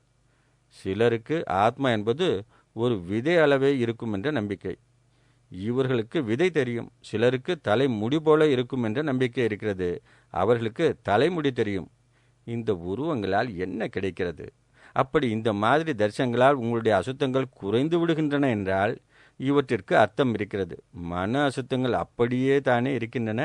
அப்படியென்றால் இந்த தரிசனங்களால் என்ன நன்மை கிடைத்தது? நமக்கு ஒரு இலக்குத்தான் இருக்கிறது. மனதின் அசுத்தங்கள் குறைகின்றனவா, மனதின் ஆழங்களில் இருந்து அசுத்தங்கள் களையப்படுகின்றனவா என்ற ஒரே குறிக்கோள் தான். அப்படி நடக்கிறது என்றால் நாம் தர்மத்தின் பாதையில் முன்னேறுகிறோம். விருப்பமும் வெறுப்பும் உண்டாவது குறைகிறதா இல்லையா? அடிமட்டத்திலும் குறைகிறதா? ஆம் என்றால் நாம் சரியான பாதையில், நல்ல பாதையில் சென்று கொண்டிருக்கிறோம். பழைய அசுத்தங்களும் வெளியேறுகின்றன. நீங்களே அனுபவிக்கலாம். மிகவும் கோபப்படும் பழக்கமுள்ள ஒருவர் தியானம் செய்ய செய்ய கோபப்படும் பழக்கம் குறைவதை காண்பார். காம ஆசைகளால் வாடும் ஒருவர் அவை குறைவதை காண்பார். பயத்தினால் துன்பப்படும் மனிதர் பயம் குறைவதை காண்பார். மனதின் அசுத்தங்கள் குறைந்து அதன் பலன் வாழ்க்கையிலும் வெளிப்பட வேண்டும். வாழ்க்கையும் நலம் கொடுக்கும் வகையில் மாற வேண்டும். அப்படியென்றால் அது தர்மத்தின் பாதை. மீதம் உள்ளதெல்லாம் நம்பிக்கைகள்தான்.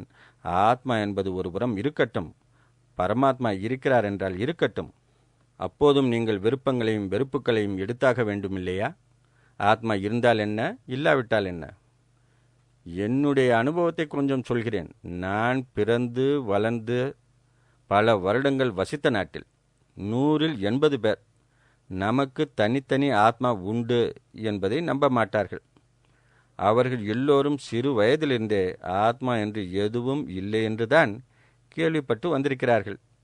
இந்த உலகத்தை படைத்த கடவுள் என்று ஒருவர் இருக்கிறார் என்று கூட 100ல் 80 பேர் நம்ப மாட்டார்கள். அவர்களோடு வசித்ததால் அவர்களை நான் நன்கு அறிவேன். இப்போது இத்தனை வருடங்களாக இந்த நாட்டில் வசிக்கிறேன். இங்கு 100ல் 80 என்ன, அதற்கும் அதிகமானவர்கள் நமக்கு தனித்தனி ஆத்மா உண்டு என்று நம்புகிறார்கள். உலகத்தை படைத்த ஒரு பரமாத்மா இருக்கிறார் என்றும் நம்புகிறார்கள்.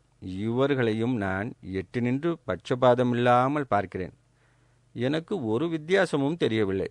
ஆத்மா இல்லை என்பவர்களும் அகங்காரம், விருப்பம், வெறுப்பு இவைகளை உண்டாக்குகிறார்கள், மனதால் தவிக்கிறார்கள். ஆத்மா உண்டு என்று நம்புகிறவர்களும் அதே போல அகங்காரம், விருப்பம், வெறுப்பு ஆகியவைகளை உண்டாக்குகிறார்கள், அதே போல தவிக்கிறார்கள். இருவரின் தவிப்பிலும் எந்த வித்தியாசமும் இல்லை. ஆத்மா இருக்கிறது என்று நம்புவதாலோ பரமாத்மா இருக்கிறார் என்று நம்புவதாலோ மட்டும் நம்முடைய அசுத்தங்கள் எல்லாம் வெளியேறிவிடும் என்றால், எல்லோரும் அதை நம்பும்படி செய்வதில்தான் நம் முழு முயற்சியும் இருக்க வேண்டும். இல்லாவிட்டால் ஆத்மா இல்லை என்று நம்புவதால் மட்டும் மனதின் அசுத்தங்கள் மறைந்துவிடும் என்றால், எல்லோரிடமும் ஆத்மாவை நம்பாதீர்கள் என்று சொல்லுவதிலேயே நமது முயற்சி இருக்க வேண்டும். ஐயா, இந்த நம்பிக்கைகளால் என்ன கிடைத்துவிடப் போகிறது? அசுத்தம் எழத்தான் செய்யும். ஆத்மா இருக்கிறது என்று நம்பினாலும் இவை தோன்றும், இல்லை என்று நம்பினாலும் தோன்றும். ஆத்மாவும் பரமாத்மாவும் தனித்தனி என்று நம்பினாலும் இவை தோன்றும். ஆத்மா, பரமாத்மா, இயற்கை என்று 3 உள்ளது என்று நம்பினாலும் தோன்றும்.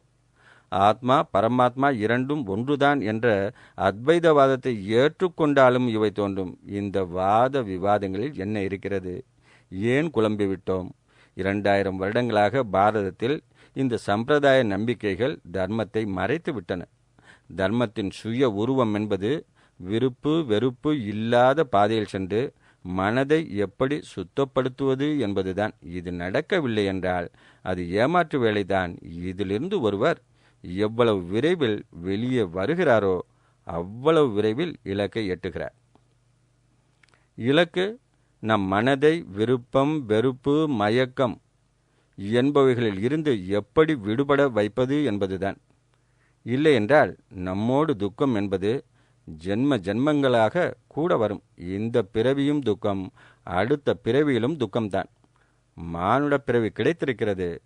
நமக்குள்ளே பார்த்து தன்னை தானே கவனித்து அசுத்தங்களிலிருந்து விடுபட்டு முக்தி நிலையை அடையும் சக்தியை கொடுத்தது பரமாத்மாவாக இருக்கட்டும் அல்லது இயற்கையாகவே இருக்கட்டும், இத்தனை பெரிய சக்தி நம்மிடம் இருந்து அதை எழுப்பி பயன்படுத்தாமலே வாழ்க்கையை சம்பிரதாய நம்பிக்கைகளிலும் விரத உபவாசங்களிலும் கர்ம காண்டங்களிலும் செலவழித்தோம் என்றால் அது மிகவும் வருத்தப்பட வேண்டிய விஷயம். தர்மத்தின் சுத்தமான வடிவம் ஒருவருக்கு கிடைத்து அவர் அதை ஏற்று அந்த பாதையில் செல்ல ஆரம்பித்தார் என்றால் அவரே மிகவும் புண்ணியவான், பாக்கியசாலி. நான் என்னை மிகவும் பாக்கியசாலியாக கருதுகிறேன். எனது மூதாதையர்கள் 3 தலைமுறைக்கு முன்னர் பர்மா நாட்டில் குடியேறியதை எனக்கு கிடைத்த பாக்கியமாக நினைக்கிறேன். அங்குதான் பாரதத்திலிருந்து சுத்தமான வடிவில் சென்ற தர்மமானது அப்படியே சுத்தமான நிலையில் பாதுகாக்கப்பட்டு வந்தது. ஒரு சிலரே இதை இப்படி வைத்திருந்தாலும் குரு சிஷ்ய பரம்பரையில் பாதுகாத்து வந்தார்கள். ஒவ்வொரு ஆசிரியரும் இந்த முறை மறைந்து போகாமல் இருக்க தான் இறப்பதற்கு முன்பாக 4-5 பேருக்காவது இதை கற்றுக் கொடுப்பதை தனது கடமையாக நினைத்திருந்தார். இம்மாதிரி இந்த முறை பாதுகாக்கப்பட்டு வந்த நாட்டில் நான் பிறந்ததை பாக்கியமாக கருதுகிறேன். இன்னொரு பெரிய பாக்கியம், நான் வியாபார குடும்பத்தில் பிறந்தது. பிறப்பால் ஒன்றும் கிடைப்பதில்லைதான். எந்த ஒரு மனிதரும், முக்கியமாக வியாபாரிகள், வெளிநாட்டில் குடியேறினால் ஒரே ஒரு லட்சியம்தான் இருக்கும்: எப்படி பணம் சம்பாதிப்பது என்ற லட்சியம். நான் இந்த மாதிரியான குடும்பத்தில் பிறந்ததால் செல்வம் சேர்ப்பது முக்கியமாக இருந்தது. படிப்பு கூட முக்கியமில்லை, அதனால் பெரிய படிப்பு எதுவும் இல்லை. ஆனால் பணம் சம்பாதித்தேன். 15-16 வயதிலிருந்தே பணம் சம்பாதிக்க ஆரம்பித்தேன். அந்த நாள் மதிப்பின்படி நிறையவே செல்வம் சம்பாதித்தேன். இம்மாதிரியான குடும்பத்தில் பிறந்தது நன்மைக்கு. இந்த நிலை வழியாக செல்லவில்லை என்றால் நான் தான் சம்பாதிக்கவில்லை, எந்த சுகத்தையும் அனுபவிக்கவில்லை. ஆனால் பணக்காரர்கள் சுகமாக இருப்பார்கள் என்ற எண்ணம் மனதில் இருந்திருக்கும். பணம் இல்லாதவர்கள்தான் துக்கமாக இருக்கிறார்கள் என்ற நம்பிக்கை இருந்திருக்கும். ஆனால் இந்த வழியாக சென்றதால் இவர்களும் பெரும் துக்கத்தில் இருக்கிறார்கள் என்பதை அறிந்து கொண்டேன். செல்வம் வீட்டில் சேர்ந்து தர்மம் சேரவில்லை என்றால் அதைவிட பெரிய துன்பம் கிடையாது. மிகுந்த துன்பத்திற்கு உட்படுவார்கள். தர்மம் இருந்தால் பணம் இருந்தாலும் இல்லாவிட்டாலும் ஒருவர் சுகமாகவே இருப்பார். இந்த நிலையை பார்த்தது எனது பாக்கியம். மக்கள் பணம் சேர்ந்து விட்டால் பெரும் தானங்களை செய்கிறார்கள். பெரும் புகழ் கிடைக்கிறது. சமூகத்தில் உள்ள பொது நிறுவனங்கள், பள்ளிகள், கல்லூரிகள், மருத்துவமனைகள் இவைகளிலெல்லாம் தலைவர்களாகவும் செயலாளர்களாகவும் காப்பாளர்களாகவும் நியமிக்கப்படுகிறார்கள். கிட்டத்தட்ட 20 நிறுவனங்களில் இம்மாதிரியான பொறுப்புகள் கிடைத்தது. அந்த நிலையில் இருந்ததால் தெரியும், இவர்களிடம் பெரும் அகங்காரம் உள்ளது. வகிக்கும் பொறுப்பால் கிடைக்கும் அதிகாரத்தினால் இவர்களின் மதி மயங்குகிறது. மனதில் நிறைய இறுக்கங்களை சேர்த்து கொள்கிறார்கள். இந்த நிலைகளின் வழியாக நானும் வந்திருப்பதால் தெரியும். மேலும் ஒரு பெரிய வியாதியினால் பிடிக்கப்பட்டதை பாக்கியமாக கருதுகிறேன். ஒவ்வொரு 15வது நாளும் இந்த வியாதியின் பலமான தாக்குதல் நடக்கும். இதற்கு மருத்துவர்களிடம் எந்த விதமான சிகிச்சையும் இல்லை. அவர்கள் மோர்பியா மருந்து ஊசி போடுவார்கள். அந்த மருந்தின் போதையினால் அடுத்த 24 மணி நேரத்திற்கு அதன் பாதிப்புகளையும் அனுபவிக்க வேண்டி இருந்தது. ஒவ்வொரு 15வது நாளும் இந்த நிலை. 4-5 வருடங்கள் இம்மாதிரியாக கழிந்தன. எனது குடும்ப டாக்டர் நல்லவர். குடும்பத்தின் ஒரு அங்கத்தினர் போலவே இருந்து வந்தார். அவர் அறிவுரை கூறினார்: பாரப்பா, இப்போது நாங்கள் உனக்கு திரும்ப திரும்ப மோர்பியா ஊசி போடுகிறோம். ஆனால் சில வருடங்களுக்கு பின் நீ இதற்கு அடிமையாகி விடுவாய். பிறகு வியாதி தாக்கினாலும் இல்லாவிட்டாலும் உனக்கு தினமும் இதை கொடுக்க வேண்டி வரும். இதுவும் ஒரு வாழ்வா என்று தோன்றிவிடும். இத்தனை முறை வெளிநாடு செல்கிறாய்.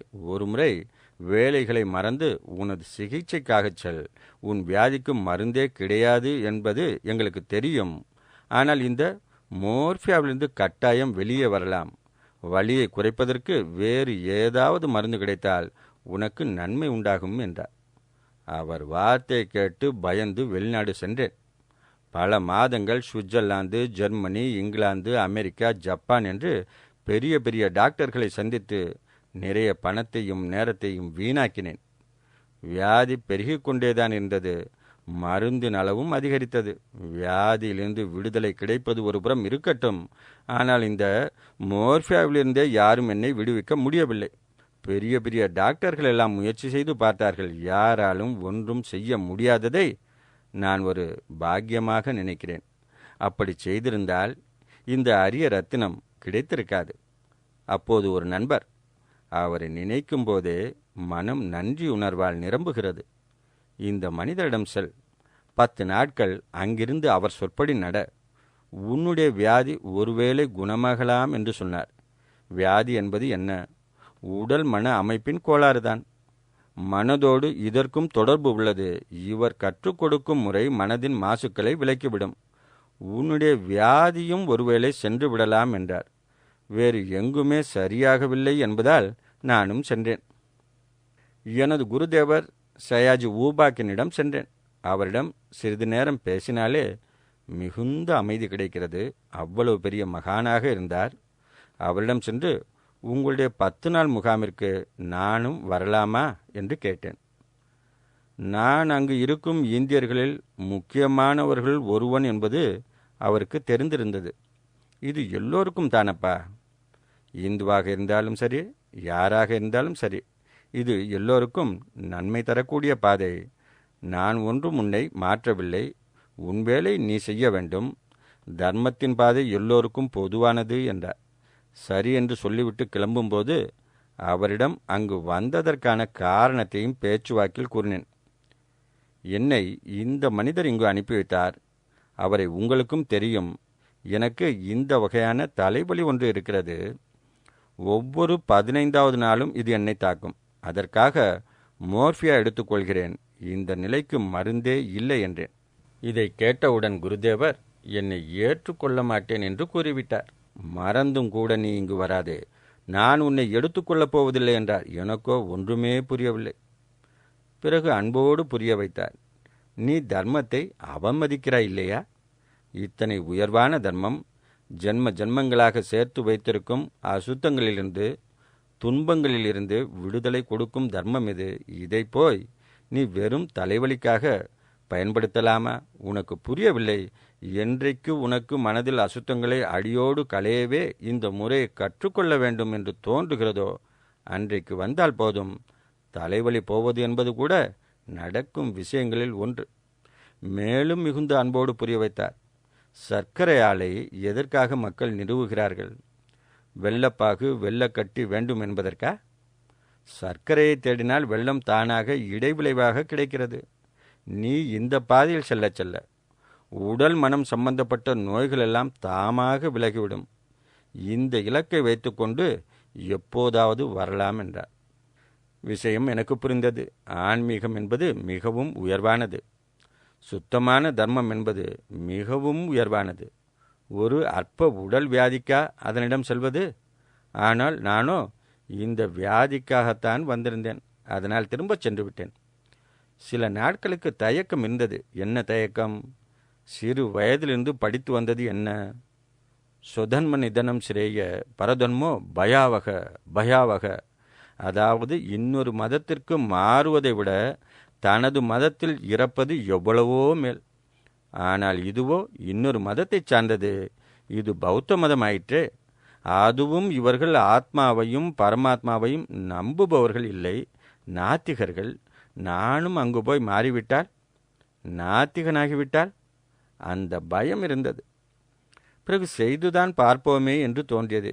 இவர்கள் சொல்லும் தியானத்தை மட்டும் செய்வேன், ஆனால் என்னுடைய மதத்தை விடமாட்டேன் என்று மனதில் நிச்சயம் செய்து கொண்டேன். சுத்த இந்துவாக இருப்பேன், ஆத்மாவின் மீதும் பரமாத்மாவின் மீதும் நம்பிக்கை வைத்திருப்பேன் என்று மனதில் நிச்சயம் செய்து கொண்டேன். ஆனால் இதை கற்ற பிறகுதான் புரிந்தது நமது தர்மம் என்பது என்ன என்று. மனிதர்களுக்கு இயற்கை அற்புதமான தர்மத்தை, அற்புதமான சக்தியை அளித்திருக்கிறது. தன்னைத்தான் நோக்கும் சக்தி. தன்னைத்தானே கவனித்து, உண்மையை கவனித்து ஒருவர் இறுதியில் பரம சத்தியத்தையும் காணலாம். பசு பட்சிகளும் புழு பூச்சிகளும் இதை செய்ய முடியாது. மனிதர்களால் மட்டுமே எதை செய்ய முடியுமோ அதை செய்யாமல் மற்ற எல்லா உயிரினங்களும் எதை செய்ய முடியுமோ அதையே நாமும் செய்தோமானால் நாம் ஒரு மிருக வாழ்க்கை வாழ்கிறோம் என்று தானே அர்த்தம். நமது தர்மத்தை நாம் கடைபிடிக்கவில்லை என்று தான் ஆகிறது இல்லையா? விஷயம் அப்போது புரிந்தது. ஒரு புது வாழ்க்கை கிடைத்தது போல இருந்தது. 14 வருடங்கள் வரை அவர் காலடியில் உட்கார்ந்து இந்த முறையை கற்றேன். என் தாய் தந்தையர் இதற்கு முன்னால் பர்மாவிலிருந்து திரும்பிவிட்டிருந்தார்கள். தாய் மிகவும் நோய்வாய்ப்பட்டிருப்பதாக செய்தி கிடைத்தது. ஒரு விதமான மனம் சம்பந்தப்பட்ட நரம்பு வியாதி. பலவிதமான சிகிச்சைகள் செய்தும் குணமாகவில்லை. இந்த தியான முறையை செய்தால் குணமாகும் என்று அறிந்திருந்தேன். பர்மா நாட்டு அரசாங்கத்திடம் பாஸ்போர்ட்டுக்கு விண்ணப்பித்தேன். அந்நாட்களில் தங்கள் நாட்டு பிரஜைகளை வெளியே செல்ல அனுமதிப்பதில்லை. தங்கள் நாட்டு நியமங்களை மீறி எனக்கு பாஸ்போர்ட் கொடுத்ததற்காக நான் மிகவும் நன்றி கடன் பட்டிருக்கிறேன். இந்திய நாட்டு அரசாங்கத்திற்கும் இங்கு வர விசா கொடுத்ததற்கு நான் மிகவும் நன்றி கடன் பட்டிருக்கிறேன். இங்கு வந்தேன். இதற்கு முன் பல முறை மனதில் இந்திய மக்களுக்கு இந்த முறையை கொடுக்க வேண்டும் என்ற எண்ணம் வந்திருந்தது. இந்த முறை இந்தியாவில் தான் கண்டுபிடிக்கப்பட்டது. அங்கிருந்து தான் பர்மா நாட்டிற்கு வந்தது. ஆனால் இப்போதோ பிறந்த மண்ணான இந்தியாவில் அது அடியோடு மறைந்துவிட்டது. இந்தியாவின் மீது பர்மா கொண்டுள்ள கடனை அடைக்க வேண்டும். இந்த முறையை மறுபடியும் இந்தியாவிற்கு தர வேண்டும் என்று எனது குருதேவரும் பலமுறை முயன்றுள்ளார். ஆனால் அது நிறைவேறவில்லை. இப்போது நான் இந்தியா செல்ல இருக்கிறேன் என்று தெரிந்ததும் அவர் சொன்னார், நீ செல்கிறாய் என்று நினைக்காதே, நானே செல்கிறேன். தர்மம் செல்கிறது. மிக பெரிய பொறுப்பை தாங்கிச் செல்கிறாய். பர்மாவின் கடனை அடைக்க வேண்டும். இப்போது அதற்கு நேரம் வந்துவிட்டது. விபசனாவின் மணி அடித்து விட்டது என்றார். பர்மாவில் பல தலைமுறைகளாக ஒரு நம்பிக்கை இருந்து வந்தது. புத்தருக்கு 2500 ஆண்டுகளுக்கு பின் இந்த தியான முறை பர்மாவிலிருந்து இந்தியாவிற்கு மறுபடியும் வந்து பரவும், அங்கு நிலை பெற்று உலகம் முழுவதும் பரவும் என்று ஒரு நம்பிக்கை. அது என்னமோ வெறும் கட்டுக்கதை என்று நினைத்து கொண்டிருந்தேன். ஆனால் இங்கு வந்த பிறகு ஒரே ஆச்சரியம். முதல் முகாமில் தாய் தந்தையரை தவிர 10-12 பேர் உட்கார்ந்தார்கள். எல்லோரும் நன்மை அடைந்தார்கள். தாய் தந்தையருக்கு நான் பட்ட கடன் தீர்ந்தது. தாய் தந்தையருக்கு பட்ட கடனிலிருந்து ஒருவர் விடுபடுவது மிகவும் கஷ்டம் என்று பகவான் புத்தர் கூறியுள்ளார். வாழ்க்கை முழுவதும் வேறு எதுவும் செய்யாமல் தாய் தந்தையரின் சேவை மட்டுமே செய்தாலும் கூட இந்த கடன் தீராது. எப்படி இந்த கடனை தீர்ப்பது? அவர்கள் சீலத்தில் நிலை பெறவில்லை என்றால் அவர்களுக்கு சீலத்தில் நிலை பெற உதவ வேண்டும். சீலத்தோடு வாழ்ந்து சமாதியில் நிலை பெறவில்லை என்றால் சமாதியில் நிலை பெற உதவ வேண்டும்.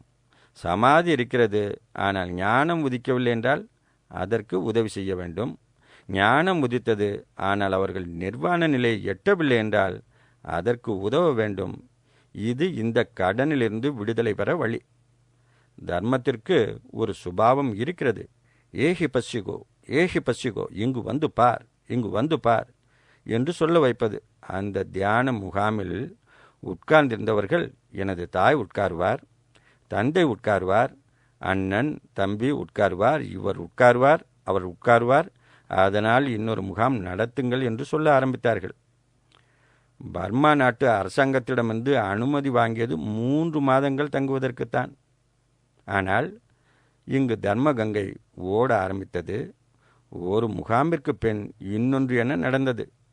ஆயிரக்கணக்கில் மக்கள் வர ஆரம்பித்தனர். மிகவும் ஆச்சரியமடைந்தேன். நான் இந்தியா வந்தபோது எனக்கு தெரிந்தவர்களின் பட்டியல் என்று ஒன்று எழுதினேன். எனக்கு தெரிந்தவர்கள் மற்றும் என்னை தெரிந்தவர்கள், இதில் ஒரு 100 பேர்கள் கூட இருந்திருக்காது. கோடிக்கணக்கில் மக்கள் உள்ள இந்த நாட்டில் இவ்வளவு பேர் தான் எனக்கு தெரியும். ஆனால் தியான முகாமிற்கு வருபவர்களோ ஆயிரக்கணக்கில். ஒவ்வொரு மதத்திலிருந்தும் மக்கள் வந்தனர், மத தலைவர்கள் வந்தனர். பிறகு இங்கிருந்து மட்டுமல்லாது உலகத்தின் பிற நாடுகளில் இருந்தும் கூட மக்கள் வர ஆரம்பித்தார்கள். விபஸ்னாவின் மணி நிஜமாகவே அடித்து விட்டது என்பது புரிந்தது. இந்தியாவிற்கு வந்து 1.5 வருடங்களுக்கு பின் புத்தகயையில் முகாம் நடந்து கொண்டிருந்த போது எனது குருதேவரின் மரணத்தை பற்றி கேள்விப்பட்டேன். சிறிது நேரம் இடி விழுந்தது போல இருந்தாலும் அவரிடம் இருந்து தர்மத்தை கற்றிருக்கிறேன் அல்லவா, சுதாரித்து கொண்டேன். தாய் தந்தையரின் கடனிலிருந்து விடுதலை பெற்று விட்டேன். இவருக்கு பட்ட கடனிலிருந்து எப்படி விடுபடுவது? தாய் தந்தையர் நான் உலக வாழ்க்கையில் பிரவேசிக்க காரணமாக இருந்தார்கள். ஆனால் இவர் கொடுத்த பிறப்புத்தான் சரியான பிறப்பு. மனிதர்களுக்கு இந்த 2வது பிறப்புத்தான் சரியான பிறப்பு. ஒரு பறவைக்கு 2 பிறப்புகள் உள்ளன. தாய் பறவை முட்டையிடும்போது ஒரு முறை பிறக்கிறது. அந்த முட்டை உடைத்து கொண்டு வரும்போதுதான் உண்மையான பிறப்பு ஏற்படுகிறது. அதேபோல தாய் தந்தையர் கொடுக்கும் பிறப்பில் நாம் அறியாமை என்ற ஓட்டிற்குள் இருக்கிறோம். இந்த அறியாமை என்ற ஓட்டை உடைத்து கொண்டு வருவதுதான் உள்ளே சத்தியத்தை பார்க்கும் சரியான பிறவி. இந்த மனிதர் என்னை அறியாமை என்ற ஓட்டிலிருந்து விடுவித்து ஒரு புதிய வாழ்வு கொடுத்து 14 வருடங்களாக தர்மத்தில் அன்போடு வளர்த்தார். இந்த கடனை எப்படி தீர்ப்பது என்று யோசித்தேன். என்னுடைய எஞ்சிய வாழ்நாளை அவரது ஆசை பூர்த்தி செய்ய செலவிடுவது என்று முடிவு செய்தேன். பலரின் நன்மைக்காக விபசனா உலகில் பரவ வேண்டும் என்று அவருக்கு விருப்பம் இருந்தது. எப்படி அதிகப்படியான மக்கள் இதிலிருந்து நன்மை அடைய முடியும் என்று பார்த்தேன். மக்கள் இங்கு தங்களது புண்ணியத்தினால் இழுத்து வரப்படுகிறார்கள். விபசனா பயிற்சி செய்ததில்லை, ஆனால் வாழ்க்கையில் ஏதாவது நல்ல காரியம் செய்திருப்பார்கள். அந்த நல்ல காரியத்தினால் பிறருக்கு விபசனா கிடைத்திருக்கலாம். இம்மாதிரியான கர்ம விதை துளிர்விடும் நேரம் வந்ததால் இங்கு இழுத்து வரப்படுகிறார்கள். இவர்களுக்கும் விபசனா கிடைக்கிறது.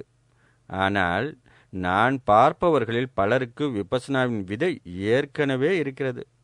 அதில் மேலும் பக்குவப்பட இங்கே வருகிறார்கள். தனக்கு நன்மை தேடிக்கொள்ளவும் பிறருக்கு அதில் உதவியாக இருக்கவும் இவர்கள் வருகிறார்கள். நீங்கள் தர்மத்தின் விதையை முதலாக வாங்க வந்திருந்தாலும் சரி, அல்லது தர்மத்தில் மேலும் முன்னேற வந்திருந்தாலும் சரி, மிக அரிய ரத்தினம் ஒன்று உங்கள் கையில் கிடைத்திருக்கிறது. இது கிடைப்பது ஒருவரின் பாக்கியம். இதில் நன்றாக பக்குவப்படுங்கள். மானுட பிறவி அர்த்தமுள்ளதாக ஆக்கிக் கொள்ளுங்கள். உங்களுக்கு நன்மை தேடிக்கொள்ளுங்கள். முக்திக்கு வழி தேடிக்கொள்ளுங்கள். அநேகருடைய முக்திக்கான பாதையில் உதவியாக இருங்கள். தர்மம் மிகவும் நன்மை தரக்கூடியது.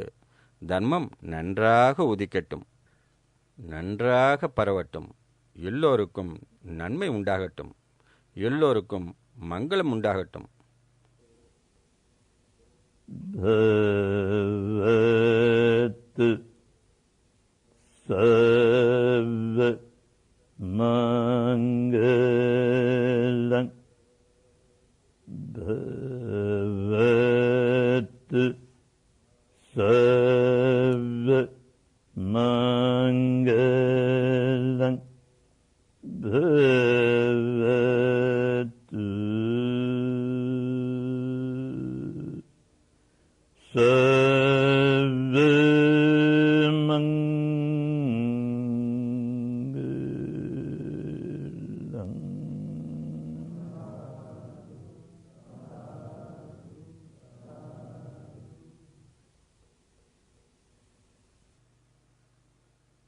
ஓய்வெடுத்துக் கொள்ளுங்கள். ஓய்வெடுத்துக் கொள்ளுங்கள்.